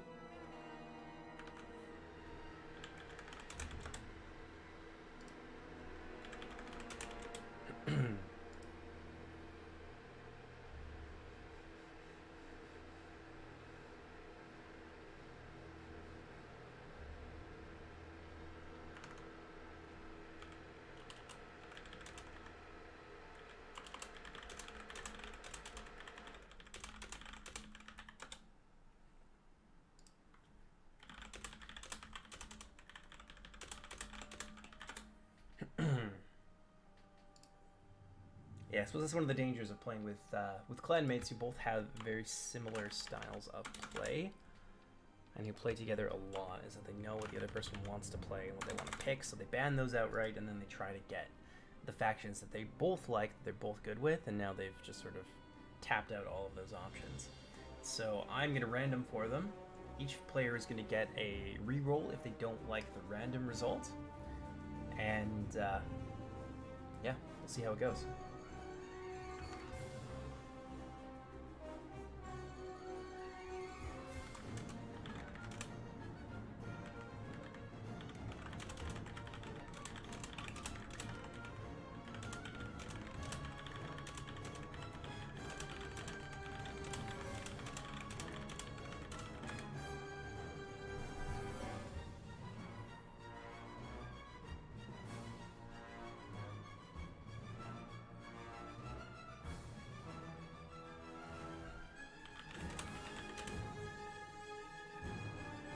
here. So for Batu, I'm gonna quickly plug, or not for Batu, for Catragon, I'm gonna quickly plug these in here.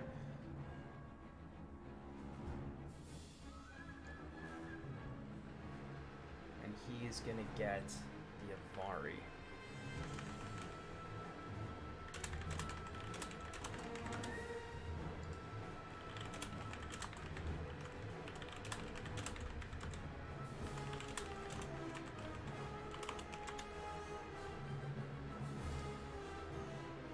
Alright, Catragon wants to reroll.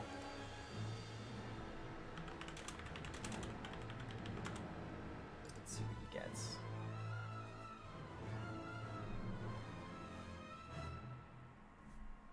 Looks like he's getting the Halidon. And Batu wants to reroll as well. So let's roll for Batu.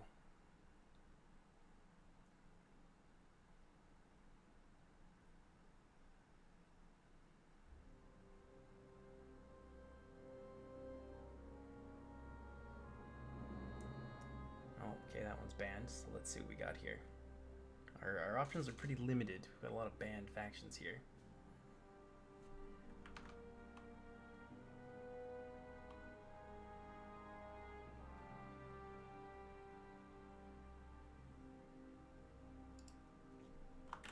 Looks like Catragon has Toll.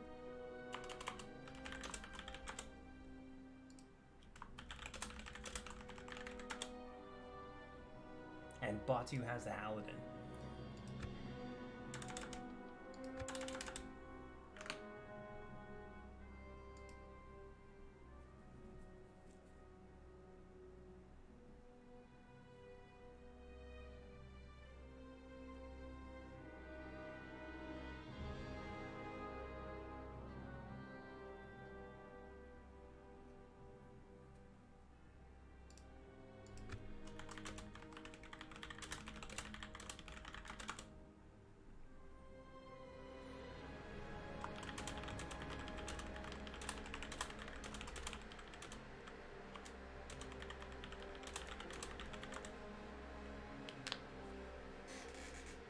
Give them the option for another reroll in the event that they really, really hate them.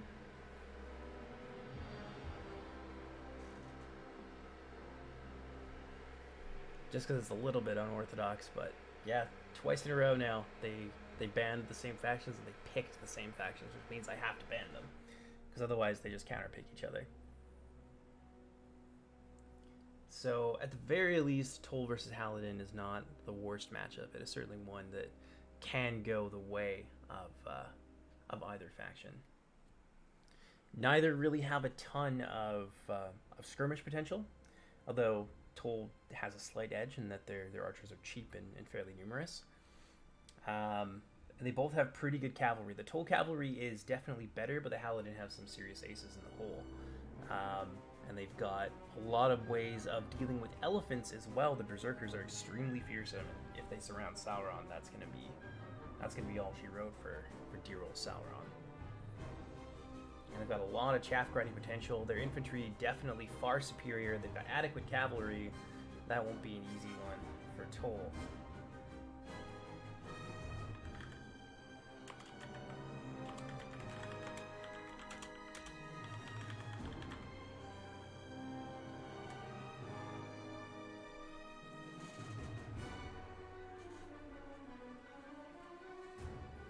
And there are some additional rules there. Toll can only take one Pyre Wolf. Seems like both players are okay with those picks. Let's see how it goes for them. As for myself, who do I want to pick? Hum hum hum. Oops, can't do that.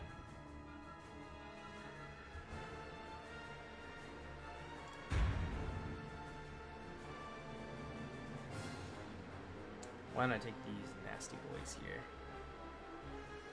Bangs of the Faithless.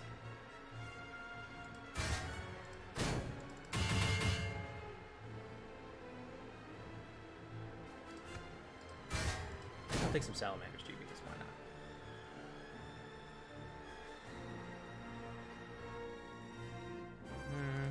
I'll take some of the other units as well. We'll do a little mini showcase of some of the visuals of the more unique looking units.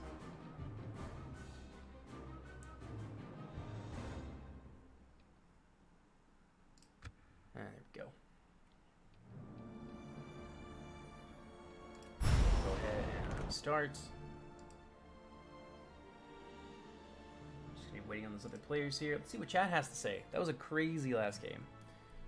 That's a fair point. I don't think having one complicated unit is necessarily a big deal, and short tutorial sounds fine. Good luck with the monitoring. Thank you so much, John. Appreciate you stopping by. I don't think that's a fair point as well. You know, having one unit that takes a little bit to master, that people will obviously, you know, make mistakes and bruise their toes using, as it were. Probably isn't the worst thing in the world, but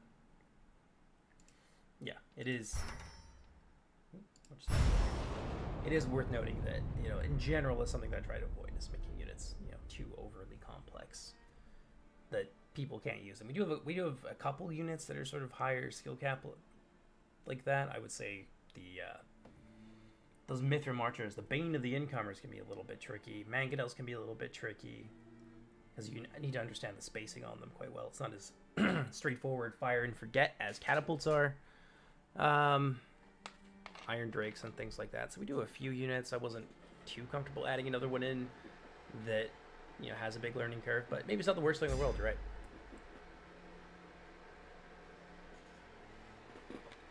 I see. Both sides checking on each other's roster. They can only bring one Pyre Wolf, so that's nice. So that does kind of relieve a little bit of pressure on the more lightly armored Halidon. But it of course means that they'll be putting that money towards something else. And Tolan Gauderhoth is pretty cheap. So there's a lot of ways that they can spend that money. You know, they can make their front line harder to get rid of, which obviously compensates for one of their main weaknesses a little bit.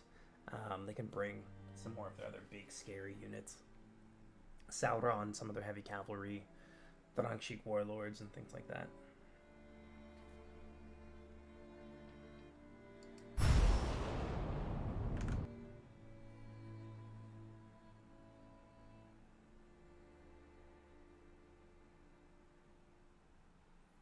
And it's worth noting as well that when it comes to Toll, the cheapness is a bit of a blessing and a curse, especially when we're playing at like higher funds than, you know, what we are right now. It's not a ton; it's about 500 extra gold than what you normally play with, but there is a tipping point where Toll units, because you're capped at 20 units in an army, there's only so much that they can bring. They very much plateau, whereas other factions that are more quality focused, the higher the funds get, the stronger they become, and the harder it is for Toll's cost efficiency to really mean as much, you know, when price is no object. So that's also something to consider as well. How's the map? Flat and desert. Dick.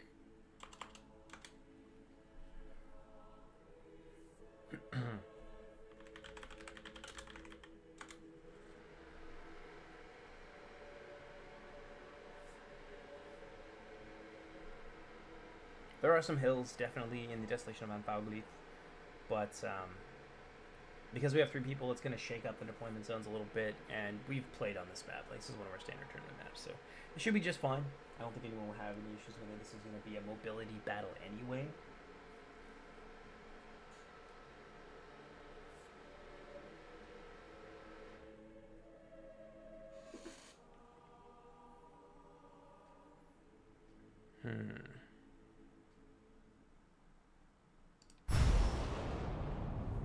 Both players taking their time. I don't blame them. If I was Catragon, I would definitely be taking my time with this. Let's see if they have the right... Oh, he has Toll. Perfect. Yeah, they definitely have the right factions.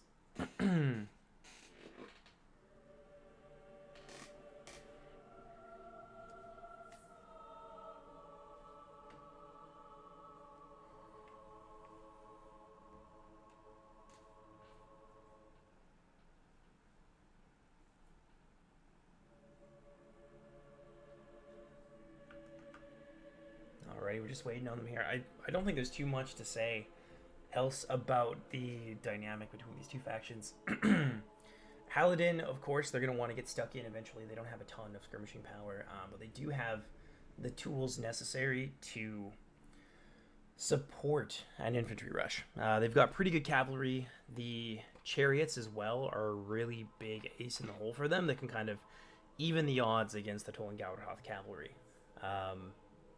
but they're also not super durable in CQB. Once the Tool Wargs get on top of them and are able to stop their charge animation, or even just peppering them from a distance, that can be a really big problem for the chariots, and they will fall away quickly. And unlike most other elephant units, they are able to rout, and they don't have great morale response. So, you know, one chariot goes down, and suddenly they're shaken, and then Toll fires in their flaming ammunition that damages morale, and then that's all she wrote.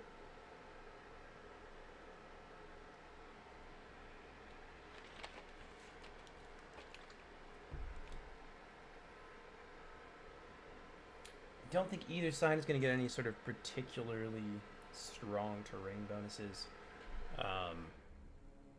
Yeah, I think Toll more gets bonuses in the woods. And the Halidon definitely gets some really strong bonuses in the woods. So they're both on a pretty even playing field here. The big wild card is going to be Sauron. So if Catragon decides that he wants to invest into Sauron, Sauron has a lot going on for him. He's got a fiery projectile that's great versus lightly armored units like the Halidon, predominantly field. And he's got some real scary infantry grinding potential. But the Halidon also have a lot of ways to kind of shut that down. They've got the Berserkers who can do extremely well. They have high damage, high charge, armor piercing. They've got some Jabbies from the bodyguards that can be used to shave off some of his HP. They've got spear cavalry. They've got all kinds of things that can be a real big problem for Sauron in CQB. Oh, here we go.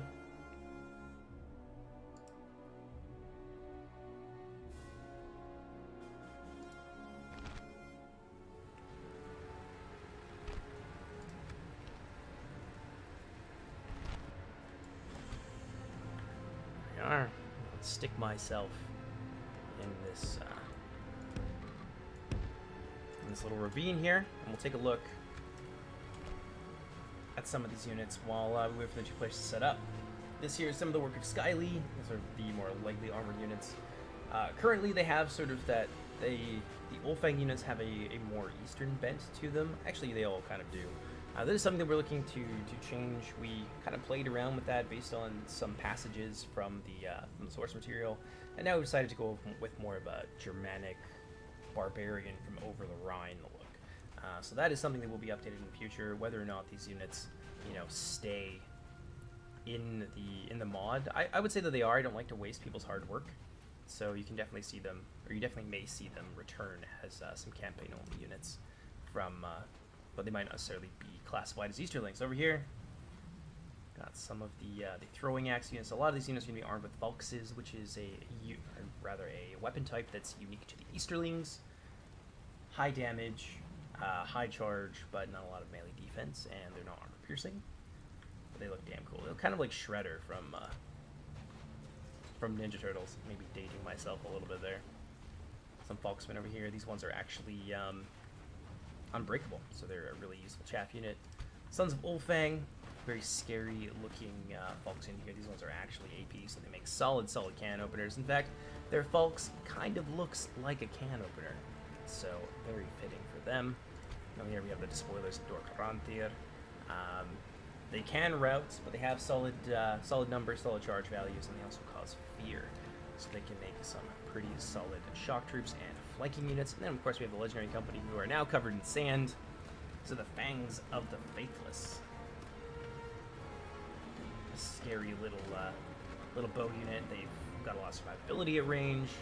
They do lack some of the other Falks bonuses to make up for their strengths at range. They also have poison arrows.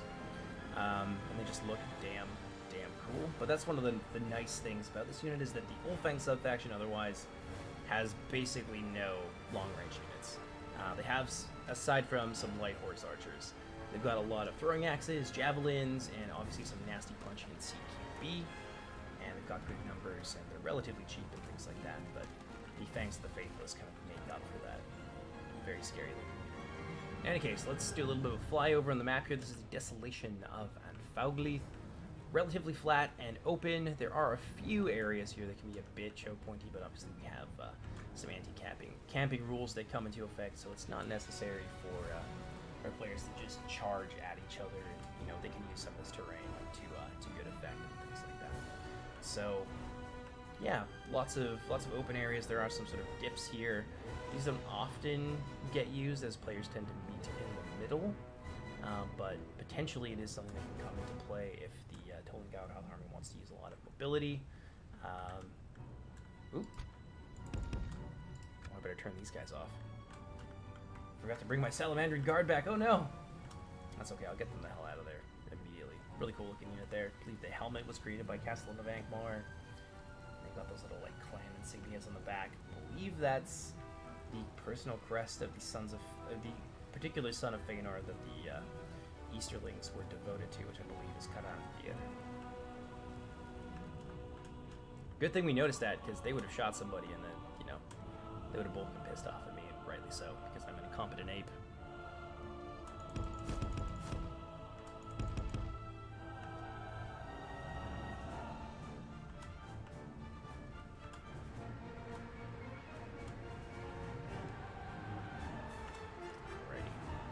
Wait for them to kind of open the gate here.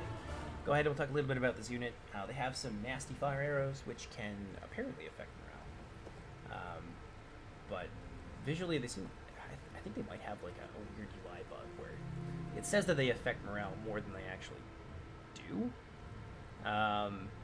Because yeah, their projectile injuries really wouldn't have them, having the sort of effect on morale that they apparently do. But they also have some really nasty, what's the word for it? It's a Kopesh in close combat. Obviously very Middle Eastern.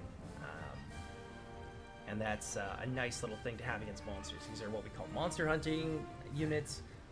They've got some solid bonuses against elephants, armor piercing, and they have that little dual function of also being able to pop off arrows. And they've got a lot of armor as well, and you can upgrade their armor in addition too. Puts them at, I believe, about 11 or so. So a nice little all-around unit, obviously held back by the fact that there's not very many of them, and they can be quite expensive, especially once you begin to upgrade them. But that's just true of many of the boar units overall, I feel.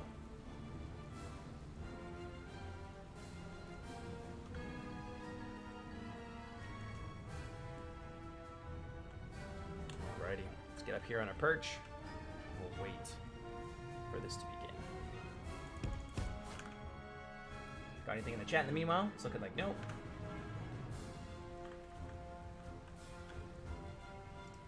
Both sides taking their time. I don't blame them for that, especially Catragon. He's definitely got his back to the wall here. Make sure that my cavalry doesn't hit anything, and let's go ahead and take a look at some of this Halidon army and Mardrot. They actually have quite a lot of range, so I don't want to interfere here, so we're going to make sure that we don't get these guys the hell out of the way. I don't want to waste any of his ammo, because that would be extremely bad.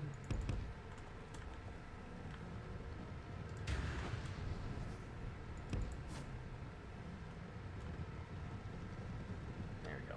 Get our guys the hell out of there.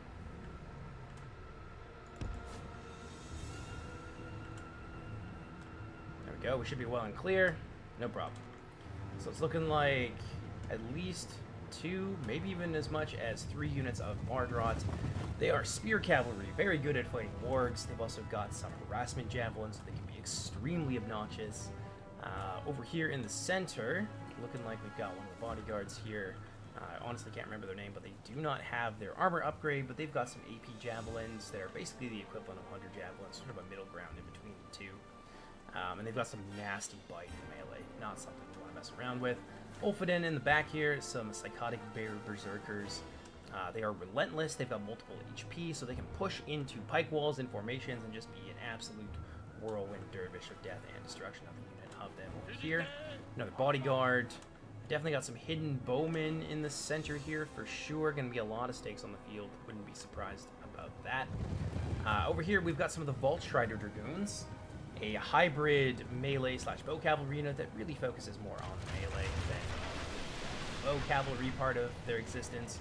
Formidable, medium armored, can be brought low by sustained missile fire. That being said, they do of course have shield while firing and in melee, so that's always helpful for them. Definitely got some of the hybrid spear bow units. Halidon have access to missiles, but they don't have a lot of longevity as their ammunition is very, very limited. So on the toll side, we got a lot of howlers. This is a lot of lock morale fodder. Things that they also have relentless, so they can, you know, put out a little bit more DPS than what you'd expect from them. Got some toll and Gauderhoff, not toll and Gauderhoff, some Scar High Trappers here. Those are AP, very scary jabbies. We got up here. Some of these guys getting very close, trying to bait that charge while another unit moves in and sweeps them away. So some early losses there from Toll and Gauderhoff. They're going to respond with some Throngshik Warlords, the best of the Toll and Gauderhoff cavalry. But these guys are going to be well and truly gone long before the Throngshik managed to make it into CQB. Over here, worth mentioning, the Halidon have their chariots on the field. These are pretty strong versus cavalry, but they are very much a glass cannon, something that can be brought low by a unit like the Throngshik Warlords, and they might take a volley or two in the back. But if they've got their armor upgrades, they should be just fine. What else do we have from Toll and Gauderhoff? A lot of actually some Scar High Legionaries here. Not the best, but they are cheap enough to be upgraded. And they can be cost efficient if you're willing to put a Chevron and an attack upgrade on them. They can really punch above their weight class. More trappers over here. Some of the upgraded Gijak Skadas, some of the best that Toll and Gauderhoff can field. These spear units will hold up for a very long time against units that aren't, say, Berserkers. Over here, Throngshik mixing themselves in with some of the Hishbukraz Howlers, body blocking for that formidable unit of heavy cavalry. They're obviously very quick light infantry, and they're shocked, so they're a little bit faster, so they actually are able to sort of keep pace with these heavy cavalry, but the Mardrot are going to be able to fire and fade and be out of there before it's any sort of issue. Rest of the army, got some Scouter High Blood Drinkers here, AP Shock Infantry, got some Gijak Skadas Cavalry, very formidable tar pit cavalry in close quarters. They don't have the craziest offensive potential, but they can definitely outlast enemies, and they can take a hit and keep on coming at you. More Javies here, more Legionaries, and I'm not seeing a whole lot else. This is like a fairly small Toll and Gauderhoff army. I'm not seeing Ash Priest, I'm not seeing Sauron. Huh. Yeah, I see no Ash Priests. I see a decent amount of Scouter High to make up that second line. Ah, yes, we have the quarterback Gajutar, the Blind Hunters. Extremely quick, nice little bait here, and he's going to be able to get those units on top, and they're fast enough to kind of keep pace with the Mardrot here. So they're a deadly toll. That being said, they are quite lightly armored, but damn, do they do work against horses. This is probably one of the fastest war units that the Toll and Gauderhoff has available to them, and they can keep pace, and then they can just run away and hide again. They have the ability to hide anywhere. Nice little bite was taken out of those Mardrot there. Solid little counter, but he definitely doesn't want to hang around there for too long because of the lightly armored nature of that unit. Of course, the harassment Javies will reap a deadly toll quickly when amassed the way they are. Got here. This is gonna be interesting. This is gonna be a unit or an army that is fairly difficult to control. So we got Sauron and the Ash Priests here. Couldn't see them from before. Ash Priests are slingers with AP that also deal damage to morale with their projectile, and of course they are relentless. So they don't flinch from attacks. It does greatly increase the amount of damage that they can do in CQB. And Sauron is a beast all his own. There's a lot of cavalry here on the Halidon side of things. They've really committed hard into their cavalry, and that does, of course, give a big advantage in terms of infantry and numbers to the Wolves of Toll and Gauderhoff. Looks like I can't remember their name. Throngshik Warlords managed to get a piece of these melee cavalry, and you can see them kind of limping away here. Definitely took a decent amount of damage off of that, and especially having these little body blockers in here to help them out. A little bit of a counter charge here, but it's actually going to be blunted. And now these Throng Sheik are going to be in there in CQB against these chariots. And if there was nothing else here to kind of help them out, those chariots would be in a lot of trouble. But it looks like the Throng Sheik are going to be forced to retreat. Looks like there are some hidden units here, some Warda of Brethil. And they're going to run up against the Tolengautoth Howlers, and most of the Tolengautoth army is in fairly close attendance.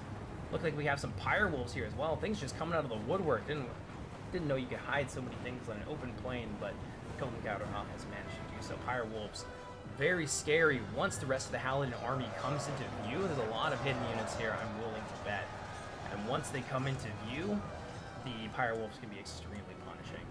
So that Howler first line being sent in to try and suss out, you know, what's here and what's not. Dismounted Weltrider Dragoons. They're not bad for a little bit of extra range firepower. Pretty good in CQB as well. Looks like we've got some of the Rigswear here. Another Berserker unit, so Lock Morale versus Lock Morale here. Pretty scary little unit, potentially against some of the more lightly armored Tolengautoth units. They have those clutches of javelins that they throw before getting stuck into CQB, and they are relentless as well. Over here, the clash is pretty fierce. You have the bodyguard unit clashing with Tolengautoth Howlers being supported a little bit by those chariots, but it looks like that first line of spearmen has been smashed to pieces by the advance of Tolengautoth, and this is looking very ugly. The rest of that Tolengautoth army probably wants to keep pace with the rest here just so they can keep up that pressure, but there is a lot of bad things going on here on the back lines. It looks like a cheeky charge managed to be launched by the Margraf. They're looking like they're out of ammo. Warback Gajutar are going to do their best to answer that and try and mount a charge of their own. We'll see if they manage to get in there, and it looks like they will. This is going to turn out quite bloody, but the Warback Gajutar don't have the numbers, and they will ultimately get overwhelmed, I think. And the rest of the Tolengautoth army moving forward. A lot of moving pieces here. This is a very micro-intensive army, but Catragon is doing extremely well with it. Moving up with the Scarahai Legionaries here. They're going to pop off a volley of nasty-looking throwing axes right into those Rigswear. And they are not going to appreciate that. It's going to be some overspill into the unit and behind them.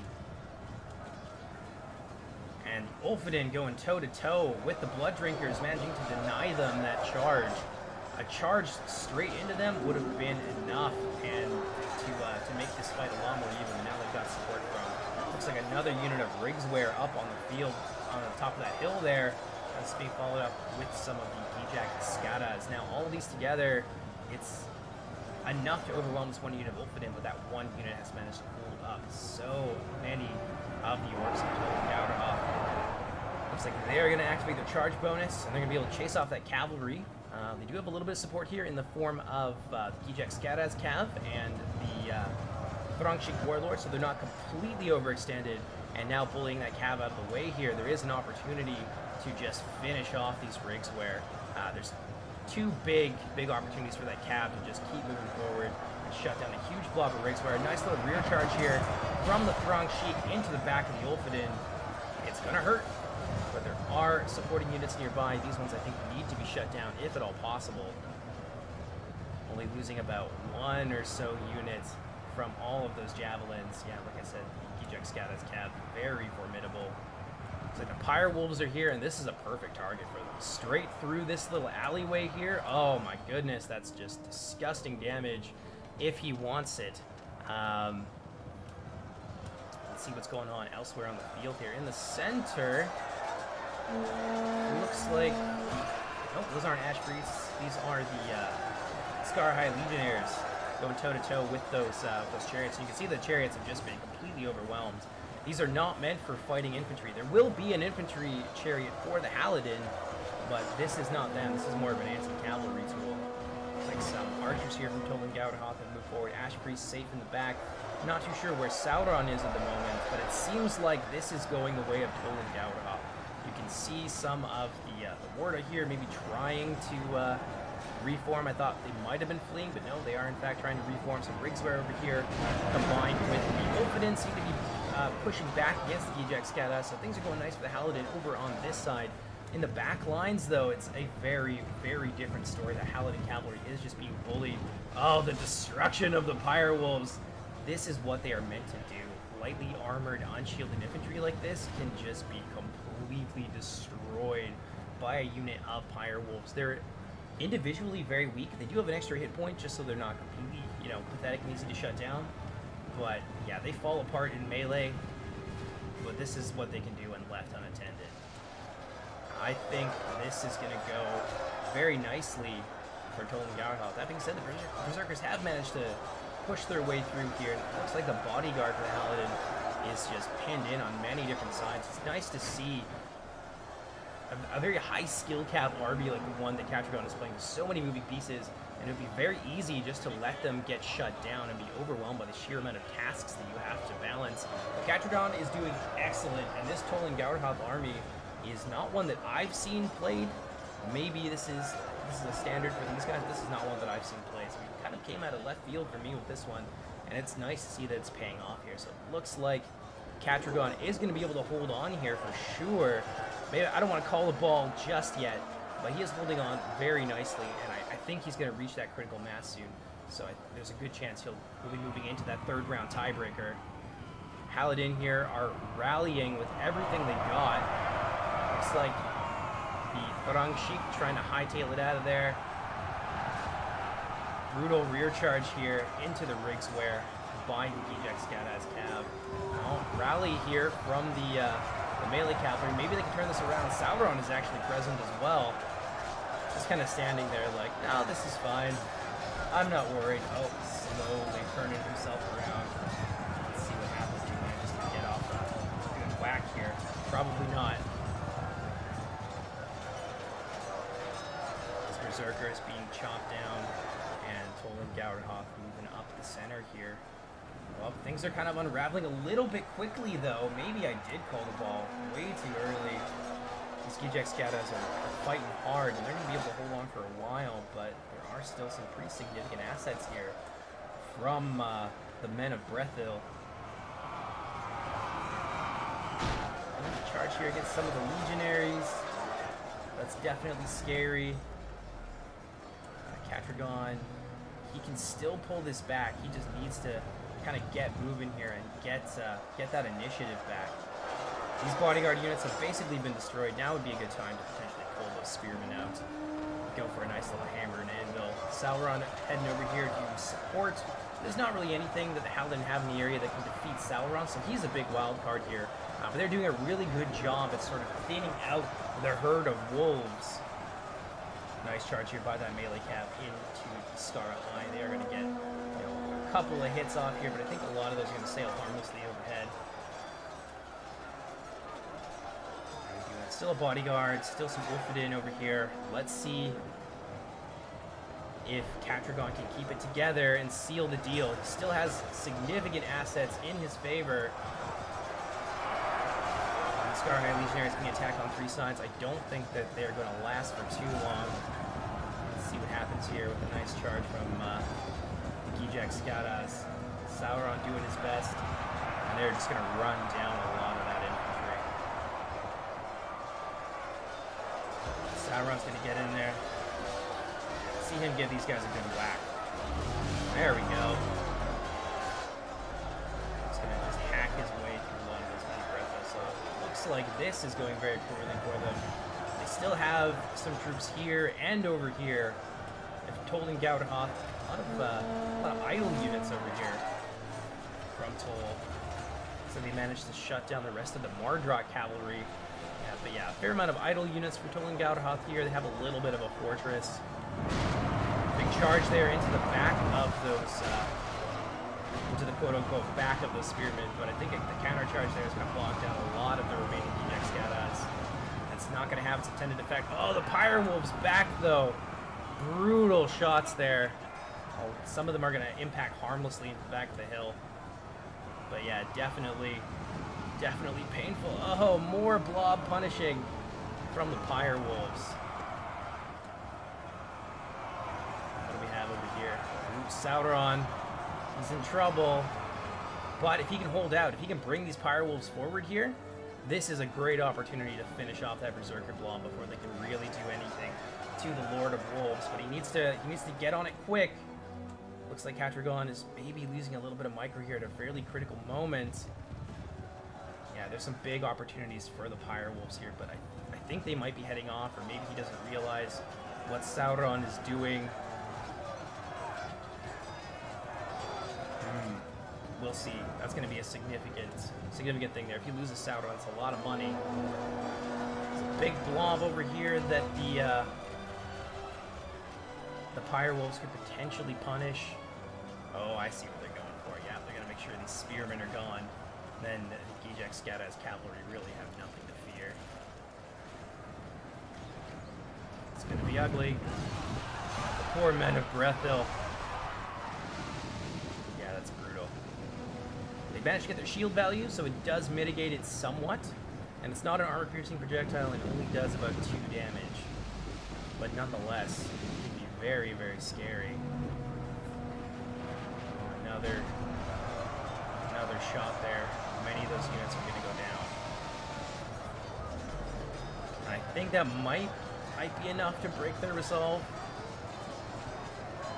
I think that's the route right there. Yeah, definitely. Now the cavalry are going to clean them up. And this is going to go the way of Toland Gauderhoth, I think. It's just too many of these orcs. A really good battle, though. It was looking a bit tense there for a while. Like, maybe the Halidon were going to manage to pull it back. But I think that's GG there. So we are going to be going into that 3rd round tiebreaker. And we'll see what happens. I may have to random for them again. I don't know. They might not want to do that a second time because this is kind of the last game for both of them. But we'll see. So far, they have banned the same factions and then picked the same factions, you know, again and again and again. So that might become an issue, but we'll see. Did we kill things? I think we killed some routing units. That's fine. It's fine. It's not interference. Now, if they were over there, they're already at the edge of the map, so that's fine. But very battered and bruised, but Toland Gauderhoth is in the ascendancy here. That was a great game. Really nicely played. Like I said, that's not an easy army for Catragon to control. Did fabulous. And the Halidon definitely did their best. They rallied at the end there, and it was looking like maybe they could pull it back, but not this time, my friends. I'm going to go ahead and admit defeat.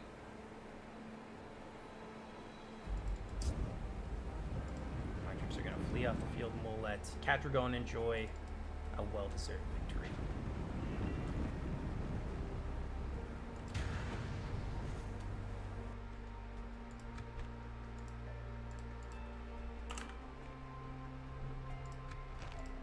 Save that there. Yeah, it says he's got 1,000 men left, but honestly, it's far, far less than that. When you win, you get lots of healed casualties that were killed in the game, so it's probably more along the lines of maybe 400 or so orcs are going to limp their way off the battlefield today. I lost 1 man, probably to friendly fire. Yeah, I killed some routing units, but they're at the edge of the map anyway, so there's no coming back from that. All right. Take a few minutes here, get the final set of picks and bans from both players, and we'll move on to Game 3 of our best of 3 in the finals for the tournament.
Alrighty, let's move in to the third and final game of this Silmarillion Flash tournament. Let me go ahead and turn down my music just a wee bit there, so you can actually hear what I'm saying.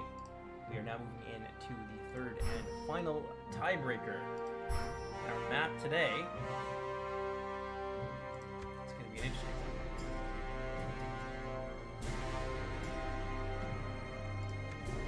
one. Our map today is the Vale of Weaver's Rest. Let's make it a high noon showdown. There we go.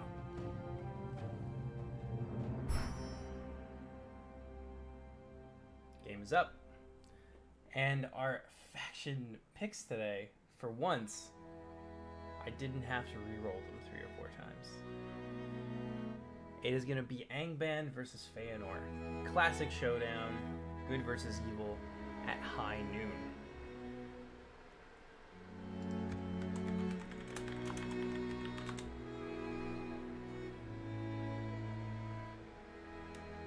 Scary times.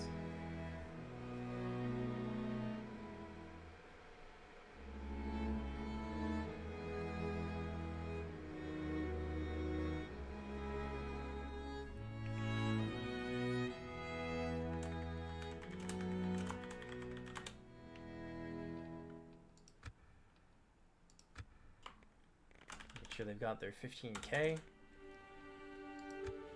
Again, this is an interesting matchup. Angband has a lot of fear-causing units. They don't have great morale response. So outside of, the larger kind of mass and hive mind and, getting the buffs from everyone nearby, Angband units are pretty fragile and very, very easy to scatter.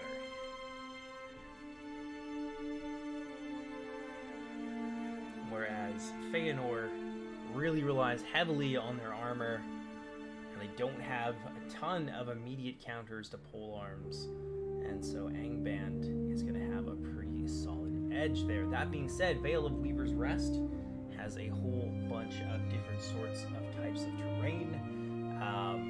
Strangely enough, Spearwall units don't do well when fighting downhill. They actually do worse, don't know why.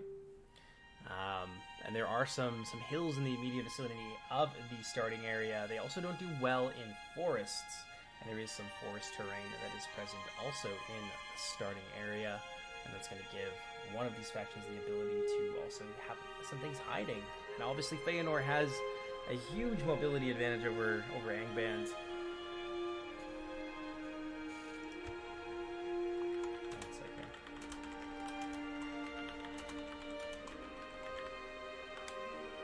There are some additional rules there. No more than 2 mangoes with Angband. I don't think that's going to be an issue with these players. They've been very aggressive, and when people bring artillery, it's usually 1 catapult to use in a very specific way, i.e. assault catapult. But yes, as I was saying, Feyenoor obviously has the mobility advantage, ton of cavalry and things like that. But they need a hammer, or rather an anvil, to strike that hammer against. And Angband has a lot of numbers. Feyenoor doesn't have a ton of numbers, and their infantry is anathema to a lot of these Feyenoor troops. Now, there is some big quality differences. Defenders of Aglon, Accursed of Alcolonde, fighting all together can be extremely painful. There are some fire weapons that are available to Angband in the form of the Iron Drakes, but Feyenoor has a lot of that armor that's going to be enough to thwart those units, and the Iron Drakes are a little bit more niche. They can work really nicely, especially against some of these lighter and maybe even the medium troops, although Shield Bearers of Hellborn, if they get that armor upgrade, they do pretty well against it.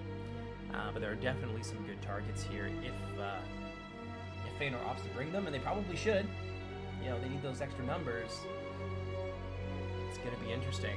Stalkers of Thargelion are quite nice in that the AP axes can do a number on a lot of those Angband units. So there are some options there. They've got Rangers of Hellborn to hunt down monsters and assassinate them. Requeni Magloro, also armor-piercing, high damage on the Accursed of Alcolonde and the Defenders of Aglon. But, yeah, it's not going to be an easy fight. it is going to be a tough one for Feyenoor for sure.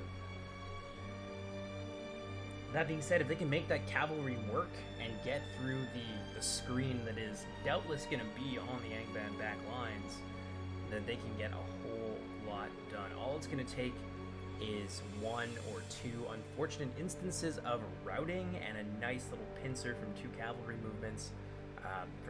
units rather, and they can send one of those units screaming back to the void and open up a huge pathway that Angband then has to try and cover. This is going to be a big micro game for Feyenoor. They are definitely one of the best factions in the mod at the moment, extremely strong, and I think we have a good idea of what their front line is going to look like based on the first game we saw with Catragon. You're going to see a lot of shield bearers just to sort of make up chaff on the front line. They'll be supported with some units like the Rangers of Hellborn and things like that, and that can be enough to kind of put the hurt, at least initially, onto the Angband front line and kind of hold the line and give the Elven Infantry, Footmen of Amaras, Defenders, Accursed, Otorn, etc., the opportunity to try and wrap around the wings and really drive that morale weakness home.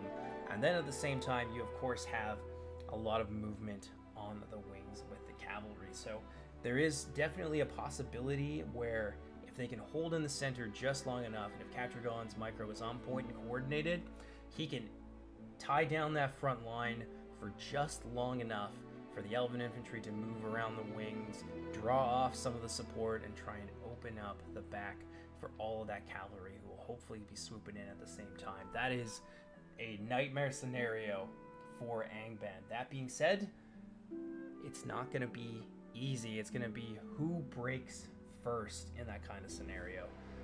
And Feyenoor Infantry will definitely take some heavy casualties having to fight Angband halberd walls in close quarters for extended periods of time. So we'll see. We'll see, man. This is gonna be intense. And of course, there's the fear-causing Balrogs. There's Uruloki. There's all kinds of other wild cards to throw into that mix that can just be so devastating. Either they can, fend off the cavalry, or they can be used to drive the advantage home against the Feyenoor infantry and cause routes and just cause delays that ultimately ends up in a Feyenoor defeat. So I think it's going to become pretty clear really quickly, who's taking home the cup in this game once the lines meet. There's a lot going on for both factions, a lot that the other players need to fear, especially units like the Hunters of Caligorn. Deadly charge, can do a shit ton of shock damage, and they also cause fear against infantry, so it's something to be afraid of.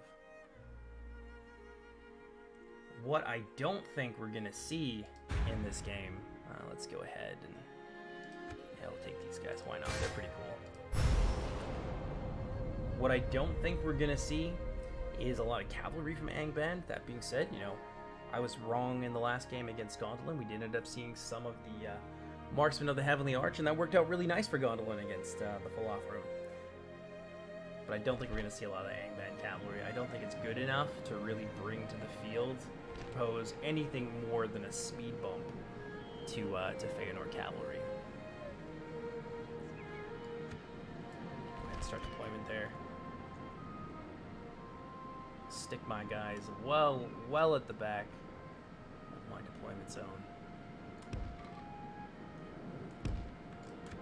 Take a look at this unit here. One of the bodyguards for the Avowry of Taurin Dwinath. A lot of their units have these fearsome kind of war masks.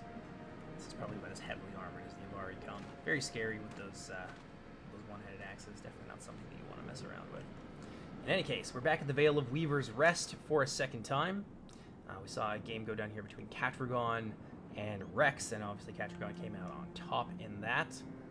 And maybe Catragon's feeling a little bit confident. Maybe this is sort of home territory for him. He's already had some success on this map, and just across the way from him is going to be Angband. Now, there are some interesting little terrain features here, such as the mud and things like that. That's definitely something that the Feyenoor player can play around. We saw Finrod use that to pretty good effect in his game versus Catragon to slow down a lot of Feyenoor infantry units in the center and give his skirmish units a little bit more time.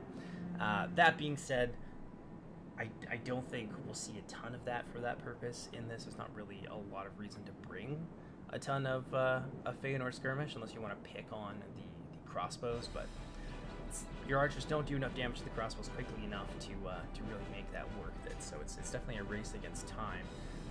He could, you know, string out units and open up opportunities for cavalry charges in some of these areas. And of course, there's these trees up here too, so he can engage Angband halberds in the trees. They take, I think it's like -2 or like -3 in that area. And there's some other areas here that can be used to kind of slow down the Angband advance, which might end up proving decisive.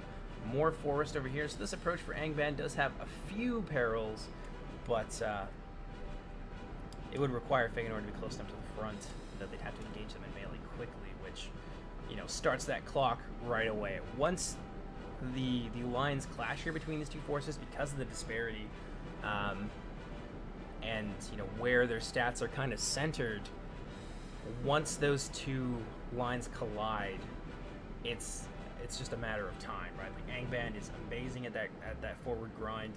They've got a ton of pole arms and AP and all that nasty stuff. One sec here. Play that Rome 1 soundtrack. Yeah, they've got a ton of AP, and that's really a frightening prospect to have to fight from the front with that strength multiplier granted by Spearwall. So a lot of damage can go into that front line really quickly, and yeah, once the lines clash, it's a matter of time. So we'll see what happens. Good luck, have fun, let's see how it goes. See if I can get to my little radio tower up here and get a good kind of view of things. There we go.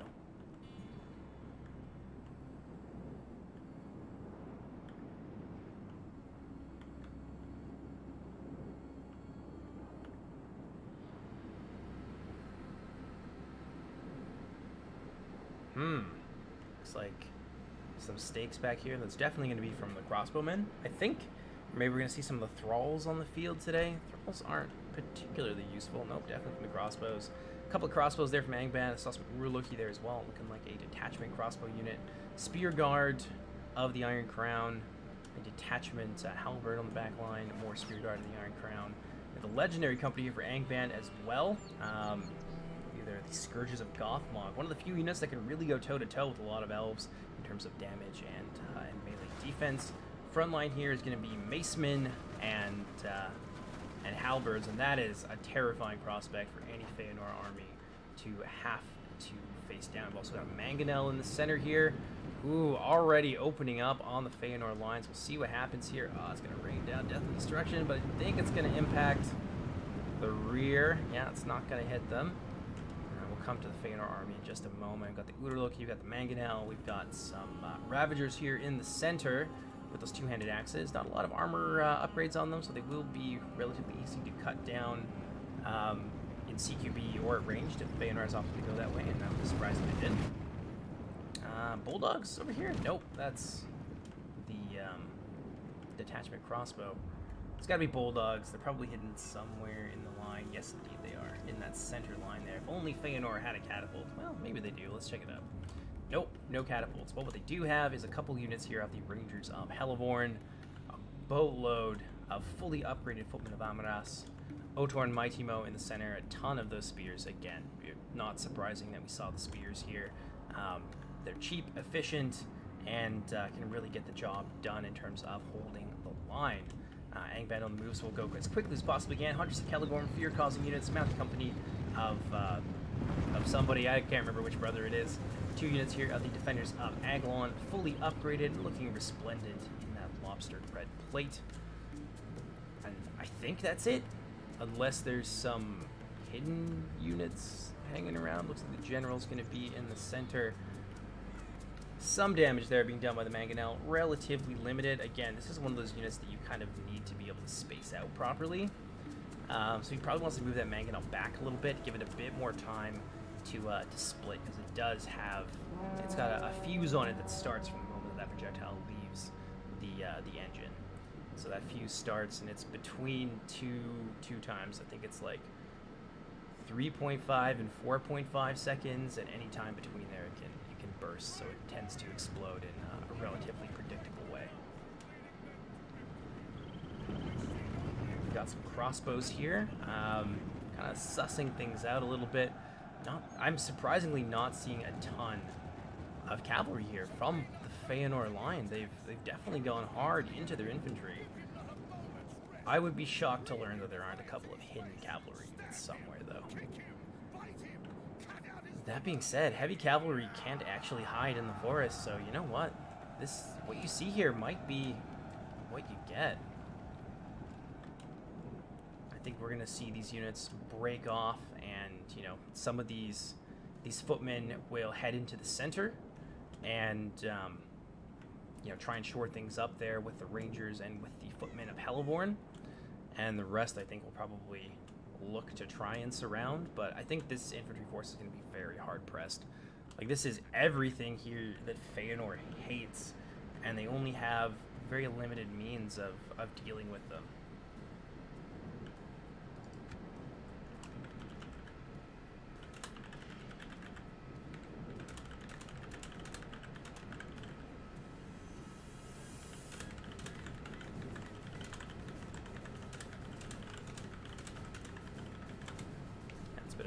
There, just kind of sitting on our hands a little bit. Interesting pick with the Udurloki. The AP on their actually, I don't think that their melee attack is AP anymore. It might be. I can't remember off the top of my head, but their projectile definitely isn't. So there's only so many kind of targets that they can be effective against. The front line, though, definitely something to consider, is that these footmen here of Heliborn are a little bit susceptible to that flame spit, but they probably have their armor upgrades, given the amount that the player has invested into their infantry. So they probably got those armor upgrades, and yeah, they'll be able to stand up to that just a little bit better.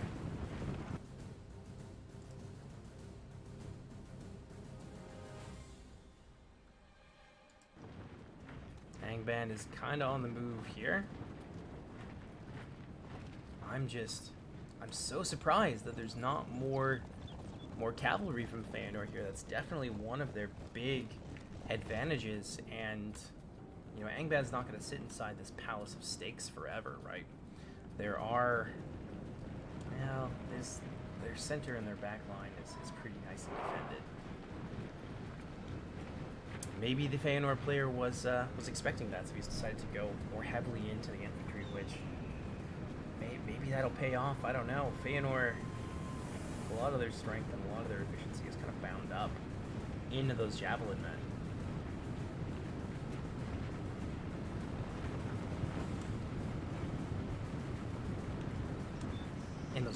Sorry, in their cavalry. I was thinking of the mounted company.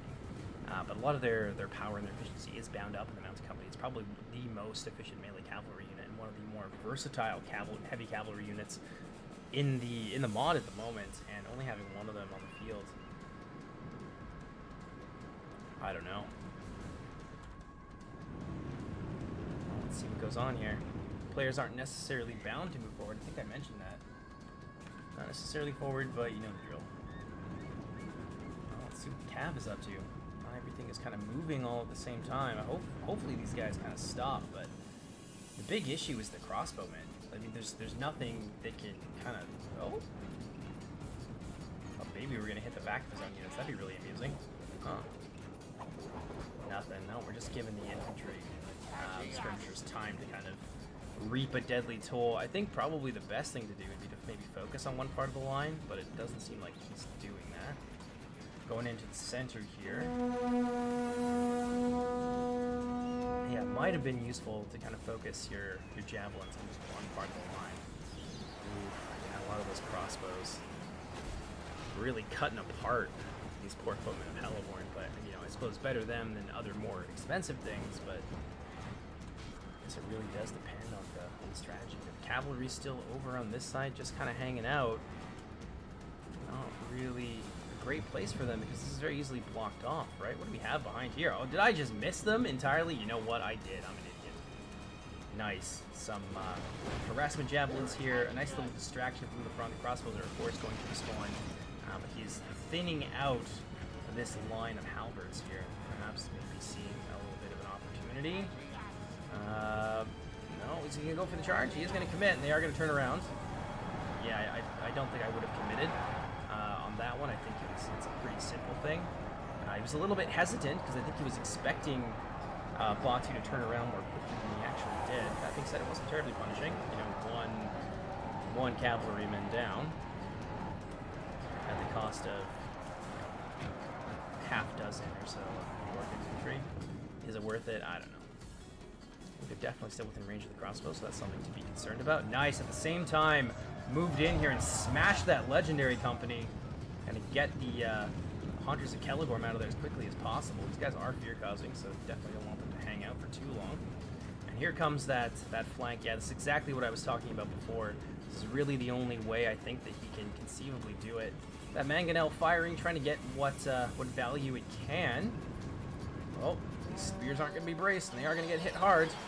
But that being said, there are some crossbows in there. I don't think these Hunters of Kelegorm are going to last. This might be a rout for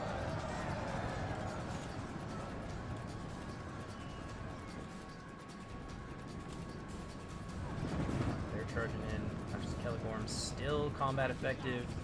More of the defenders of Agalon moving in. Let's see what the rest of this cavalry decides to do. Another unit of Hunters and the requesting Magloro in behind the lines.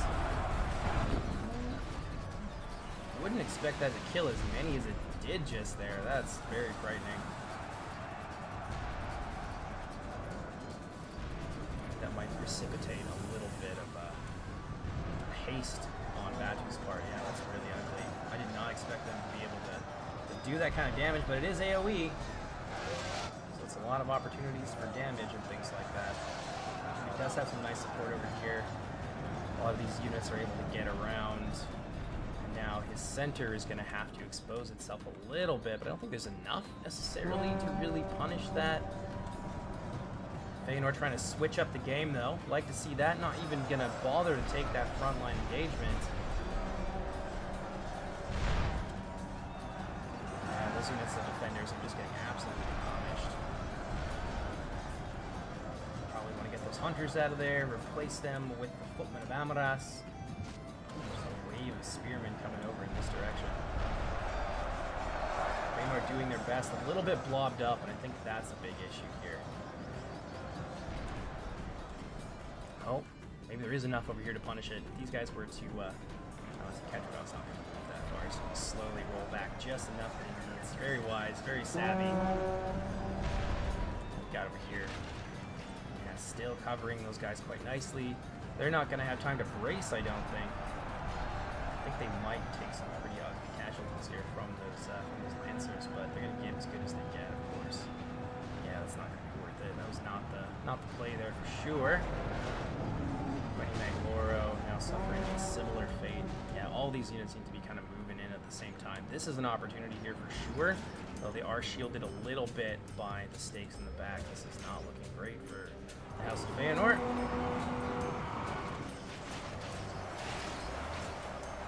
A lot of Feyenoor units just kind of sitting in the pocket here as Angband just kind of circles the wagons and looks to weather this assault. These Rangers here are not going to do well. I don't know what just happened. Ooh, that was a lot of friendly fire. That's a lot of friendly fire. This is a trebuchet round. This is meant for taking down walls. This is not something you want to fire into infantry and back to their troops. Here. A lot of the cavalry have been largely ineffective and try and get around the back here maybe. Yep, reinforcements moving in this direction. This is potentially an opportunity for some nasty hammer and anvils. These men are going to get in there, spreading it out just so Angband can't concentrate all of their cavalry counters in one place all at the same time. Ooh, that's ugly. That's not good. What the Feyenoor infantry doing? Very bogged down, and that's a bit of an issue. A bit of an issue for sure. Some more units looking to maybe surround, maybe get into these axemen here. That'll certainly open things up a little bit. little bit of a skewer there. We're gonna miss it. Oh, nicely done. Yep, not Batu, rather. Catragon managing to get into the honeypot here. Gonna smash into these units, and these guys, oh, they will be able to countercharge. What do you know? But, oh, that's gonna hurt those crossbowmen in a really big way. But the devastation that's gonna cause to these guys is gonna be pretty ugly. Oh no, they're not gonna be able to get out that way. Oh no! No. Wanted to come out this direction for sure. That's very unfortunate. Yeah, these guys are kind of stuck in there. Want to move kind of laterally and not, right through these guys. Looks like the Udaloki just kind of running rampant at the moment. I think this is looking very grim for the House of Feyenoor indeed. Very blobbed up in a lot of places and just not able to kind of maneuver the cavalry the way that they want to. Opportunity over here, perhaps. Nice little charge into the crossbows there. He is kind of managing to get into the honeypot a little bit, but yeah, Batu just has a lot of halberd on there. Being said, it is taken. A lot of these units are not going to be, getting their bracing, but a lot of these cavalry aren't actually able to charge effectively either, which is the big issue. That being said, it seems like most of the crossbows have been shut down for the time being, and a unit of those 200 axes has been swept from the field. Opportunity here for if some of that cavalry can maybe extricate itself, but I think most of it has now expired, and that's going to take a lot of pressure off of Angband's back lines. I don't have high hopes for the House of Feyenoor here. Over here, we're about to have a bit of a breakthrough. Yeah, definitely not great.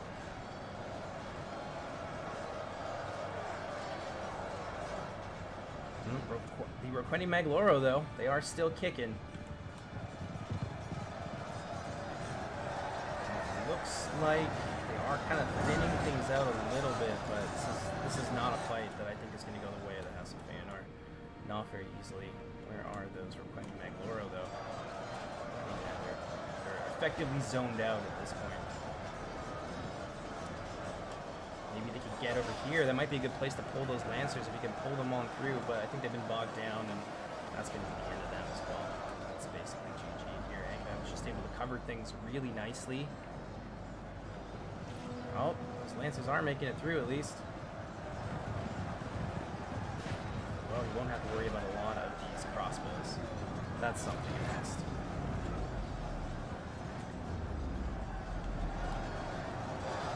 These guys here are pretty thin on the ground. Catragon might be able to, if he has enough spearmen there, he might be able to kind of muscle his way through the line. It will cost him a lot of casualties though. Over here, they're doing okay. They're definitely thinning their herd, and can't tell if these units are routing or not, or if they're chasing routing units, or being chased by routing units, or if they're both routing. It's impossible to say, really.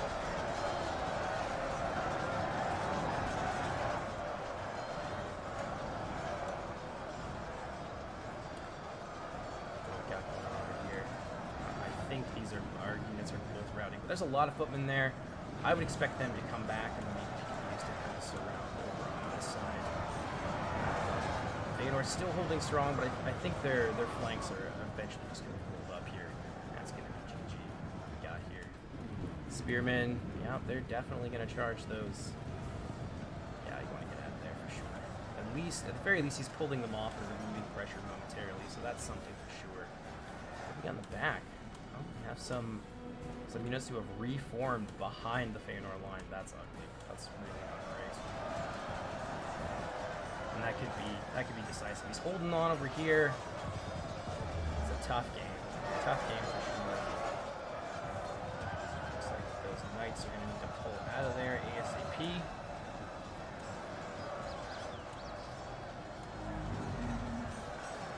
Udaloki just can't be stopped, it seems.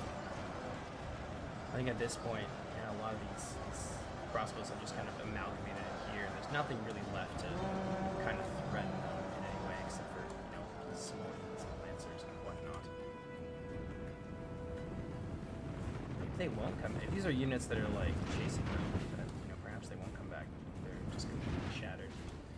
The only thing that can really stop them now would be, you know, killing the Angband general and managing to put pressure on a significant part of the line at the same time. That would be enough to, you know, cause some routing and really shake this up, but I think the Angband general is like well protected in the middle of this line somewhere. So I don't see that happening. Yeah, this is going to be GG, and it looks like Batu is going to be the one to take this. I think Batu made the right call going for Angband. I think if, given the way that they've been picking the same factions, and Catragon has picked in this series, he's picked Feyenoor as his first pick every single time. I think that there's maybe a little bit of mind games there for sure. So he let him have that pick, but then also picked something that can be extremely difficult for Feyenoor to deal with, unsupported, all by their monster.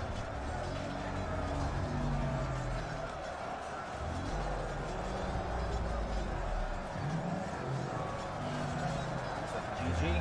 That's the GG right there. Well done to Batu. He's going to take home the cup this time around, but also well played to Catragon. He really tried to mix it up here. It was just hairy business. There's a lot of spears and halberds and crossbows and things like that that make trying to punch through this line extremely difficult unless your opponent makes some pretty big mistakes.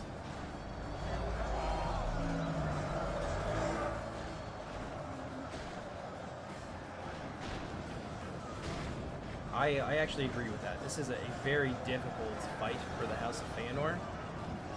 Catragon played it, I think, as well as you could have, but unless you have like a teammate or something to sort of make up for some of your weaknesses, this can be really, really rough. And again, I think that was a little bit of mind games there.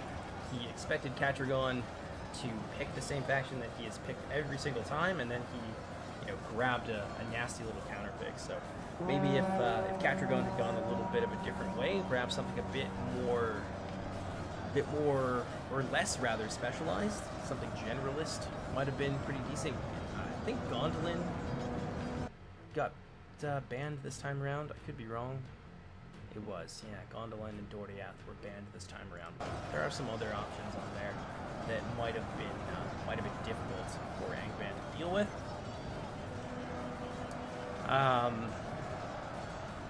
But that's okay. Well played. Very well played. Honestly, given the nature of the terrain and the kind of armies that Angband usually fields, the Avari might not have been a completely crazy pick in this. With double Grandfather and a lot of the Thorncasters, might have been enough to kind of thin out the Angband lines, draw out a lot of the ammo from the crossbows, since after their missile damage has been used up, the Thorncasters aren't going to be much help against Angband with you know, no AP and things like that. But yeah, I think maybe with that and a lot of the Rangers and things like that, that might not have been a crazy pick. But I don't think either of these players really like the Avari. Oh yeah, I should just admit here.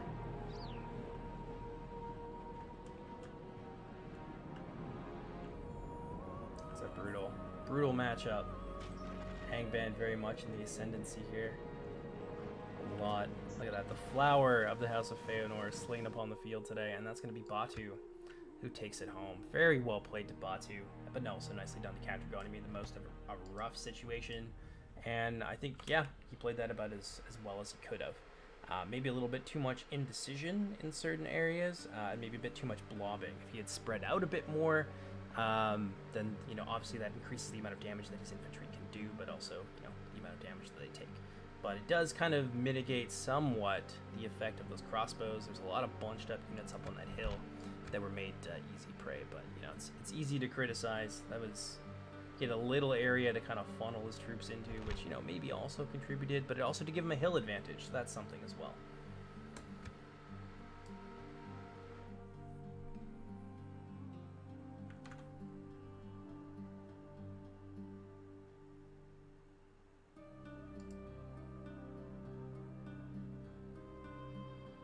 There we are. that is gonna be it for the tournament. I hope you guys have enjoyed this so far. Batu is our winner for the Silmarillion Flash tournament of September. If you guys really enjoyed this content, please let me know. I will organize more tournaments in the future. I do have a little bit more free time moving into the next few weeks and the next few months, actually. So if you guys would like to see more of this kind of multiplayer content, I will happily do that. I am planning some seasonal events, as we always do. We always have something going on for Halloween and stuff like that, and I would like to maybe do some scenarios or some things with some interesting rules.